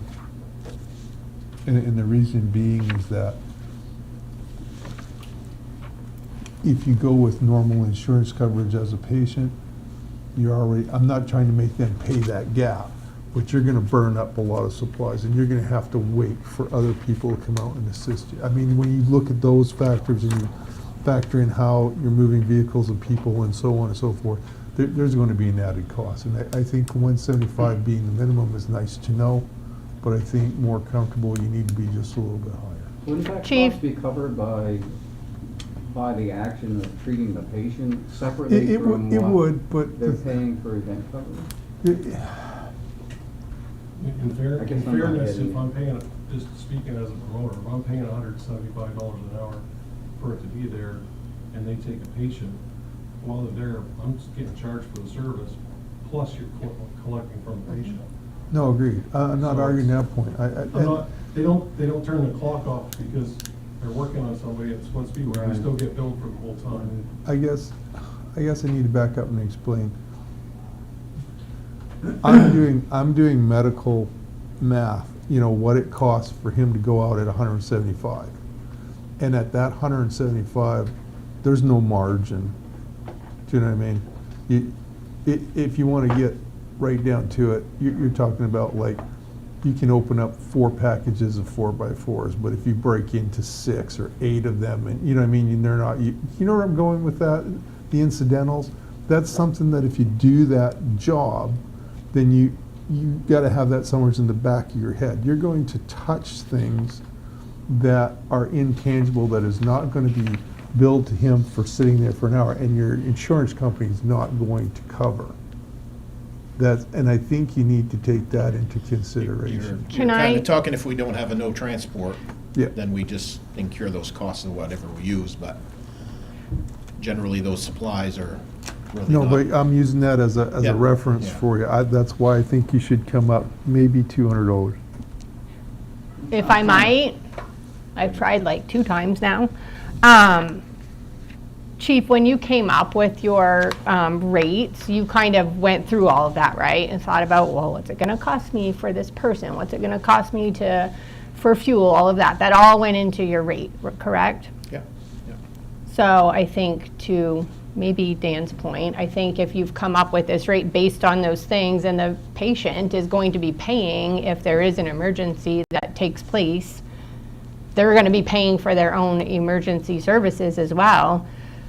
I think Chief's done a pretty good job of figuring out what the rate should be. I'm not knocking that. All I'm saying is like, I'm looking at fuel charges at $4.39 a gallon now, and no relief in sight. If we say that this is what it costs us to do that, we have no wiggle room in case gas prices go up. You And it know? depends on the provider care on my pricing also. Like I stated, that's for an advanced EMT. You know, Right. if you put a paramedic on that truck with a basic, then that would bring it up to the 225. Yeah. Just because of the rate. I mean, I'm not trying to fleece anybody out in the neighborhood that needs event coverage, but I think we need to, like, think about things that are tangibles that we might have to bump into. Fuel costs. What happens if you put a paramedic on, like you said, put a paramedic on the truck? That's a different financial ballgame. If we're gonna bill ourselves out, let's do it so there's no surprises. I don't think, as a vendor, if I'm gonna have you come out and cover my event, and I'm quoted a price, and then you come out and say, you know what, this actually costs us more, we can't continue to do this, then I think that's something that, you know, I would want to know before you show up on my doorstep. And I think as both the city and the city councilor, I would like to know that, you know, if you put a paramedic in that truck, I'm not out. Do you know what I mean? We're still covering our bases. Troy, how many hours typically would our crew be out there for an event? Average shows are probably 2.5 to 3 hours. Okay, perfect, thank you. All right, any further discussion? What are the wishes of the council here? What we've done, just discussion, what we've done in the past, last year, the council agreed to cover half the cost of event coverage because of the importance to our economic development. And I would suggest we consider the same this year. So all of these numbers would be halved, and that's what actually would get billed. And the city would pick up the other half of that cost. We may decide we don't want to do that this year, but I mean, that's what we did last year. Just to give perspective, the Snow Bowl, we had an economic study done on that, and those 3 days in the general Caribou area was $187,000 impact on other businesses. So that's the hotels, the restaurants, gas stations. That's one of them. I'll make a motion that we accept the special events rate charge as presented by the chief. A second. You have a motion and a second. Further discussion? Do we need to vote separately on subsidizing those events? Do we need to? I would think so. That's a separate motion? Okay. Yep. Okay. Bagley? Aye. Knight Fair? Aye. Lovewell? Aye. Smith? Aye. Watson? Aye. Aye. Motion carries. Madam Mayor, I move that the city pick up half the cost of the event support as just voted upon. For everybody? Or for Spud Speedway events? No, it's not about Spud Speedway. No, it's about For all event, that's what I was asking you. support. Okay. I'm sorry, I left that out. Sorry. For all event support, like we did last year.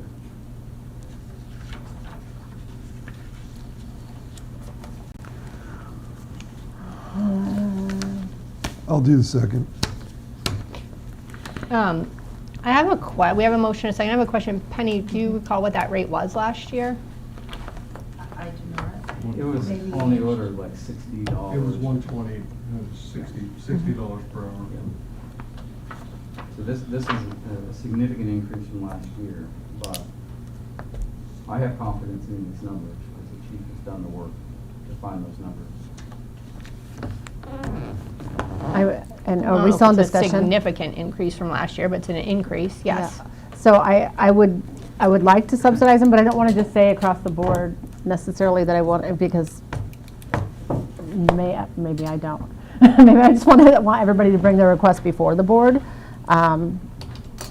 or before the council. I'm not sure. I almost think that is what we did last year, wasn't it? I think it was on a per case basis. Yeah, I kind of would. The resolution that passed last year reserved the right for the council to waive all fees on a case-by-case basis. But it awarded a 50% cost share across the board. Okay, I guess I just didn't remember that. I don't remember that part either, but. Yeah, because I'm happy to do that for these events that we know, and I would, be happy to do it for a lot of events. I just want to. I'd be uncomfortable saying I'm only doing it for this person's event, and I wouldn't be comfortable doing that. Yeah, I guess that's true. No, I mean, I wouldn't deny it to somebody else, but I guess maybe some events might not be deemed like sanctioned by the city, or you know what I mean, like might be something unsafe, and I wouldn't want to send our resources out to an unsafe event that wouldn't be, that we wouldn't necessarily be approving of or I would think the chief supportive have the of. discretion You about. manage that through special event Right. permits, because the city has to, you have to have a special event permit. So maybe something that anything that is special is permitted, I guess maybe would be the way that I would feel comfortable. Otherwise, I could get an ambulance without a special event. But you wouldn't. That's what I'm trying to say. Go to an event that didn't have special event coverage, correct? But that's already, that's already in place. Right, that's what I thought, okay. I think the idea last year was brought forward to do that so that it encouraged people to bring events to Caribou. Yeah. Because it helps spur economic development. Well, my sick mind just thinks of all the people that shouldn't be doing the things that they're doing, and I just don't want to be like sending, I mean, they're probably going to get ambulances anyway, but like the visual of the city is helping to sponsor this event, that would, am I making any sense? Okay. Yeah. So yes, permitted events that we would, yeah. So one that of fall the within things certain I guess I guidelines. would call out with that is that Chief LaJoy and I have talked about trying to make a policy that's more in keeping with the NFPA standards. And so that's what you see on like pages starting at 158.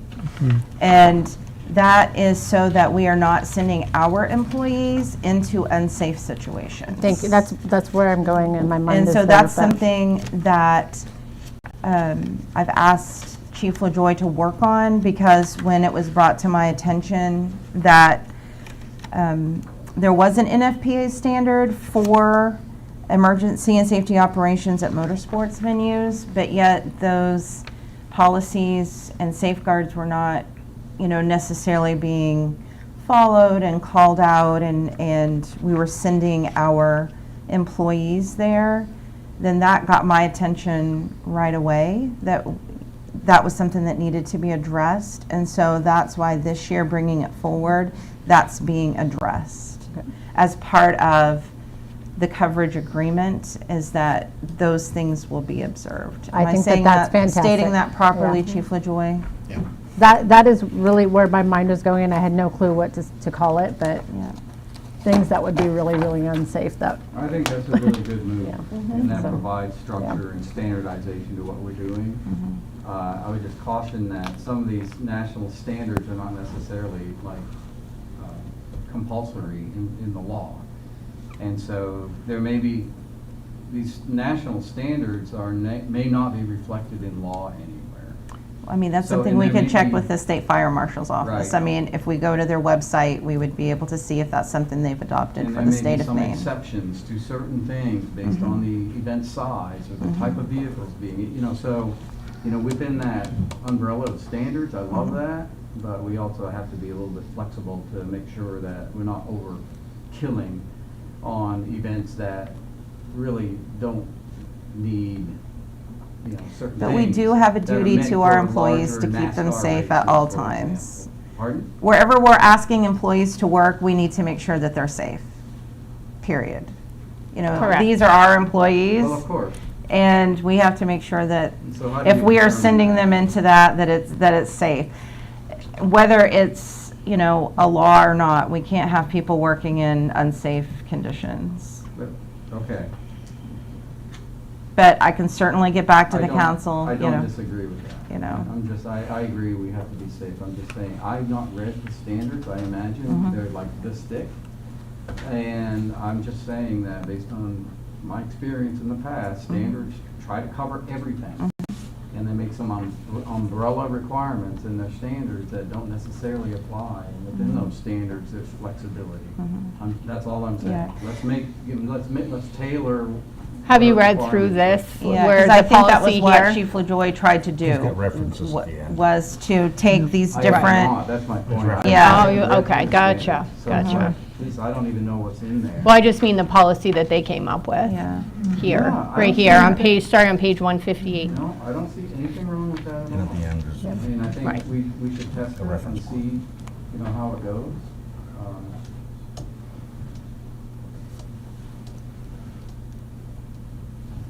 Okay, any further discussion? Bagley? Aye. Knight Fair? Aye. Lovewell? Aye. Smith? Aye. Watson? Aye. Aye, motion carries.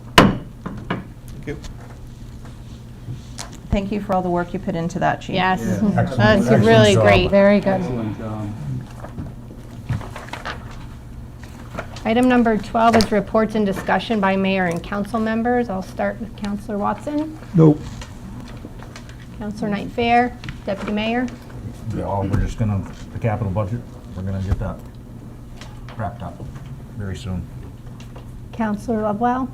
It's not a whole lot, but just that we brought some pictures. I think Eric brought some pictures to Nights on Sweden from the Riverfront Committee, and hopefully I haven't gotten with him to see how the turnout was, but we've got some great things coming forward with that, so kind of cool.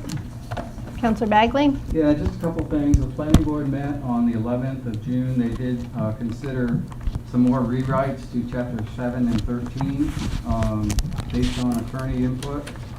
They're going to try to do a public hearing on 9 July. I'm not sure that they're going to be able to make the timeline based on what Penny said earlier. Also, there was somebody from the public who came in and they were asking about enacting holding tank ordinances for Caribou. And you just keep that in the back of your mind that some people are asking about having holding tanks. For their septics instead of the. Because right now, we don't have an ordinance. The state has an ordinance for holding tanks, but we have not enacted one. The airport committee is meeting tomorrow as well, the 16th of June. And the next meeting of the development committee will be the 17th. And you've already heard about the workshop, discuss various initiatives that they're working on. That was it for me. All right. Our next regular meeting will be June 29th, 2026. We do have an executive session on the schedule here. What are the wishes of the council? We'll go into executive session for union negotiations pursuant to 1 MRSA 4056D, IAFF 591, Caribou Fire and Ambulance. Second. We have a motion and a second. Further discussion? Bagley? Aye. Knight Fair? Aye. Lovewell? Aye. Smith? Aye. Watson? Aye. Motion carries. So this concludes the public portion of the meeting. I thank you all for being here this evening. We'll take a quick 5-minute break before we resume.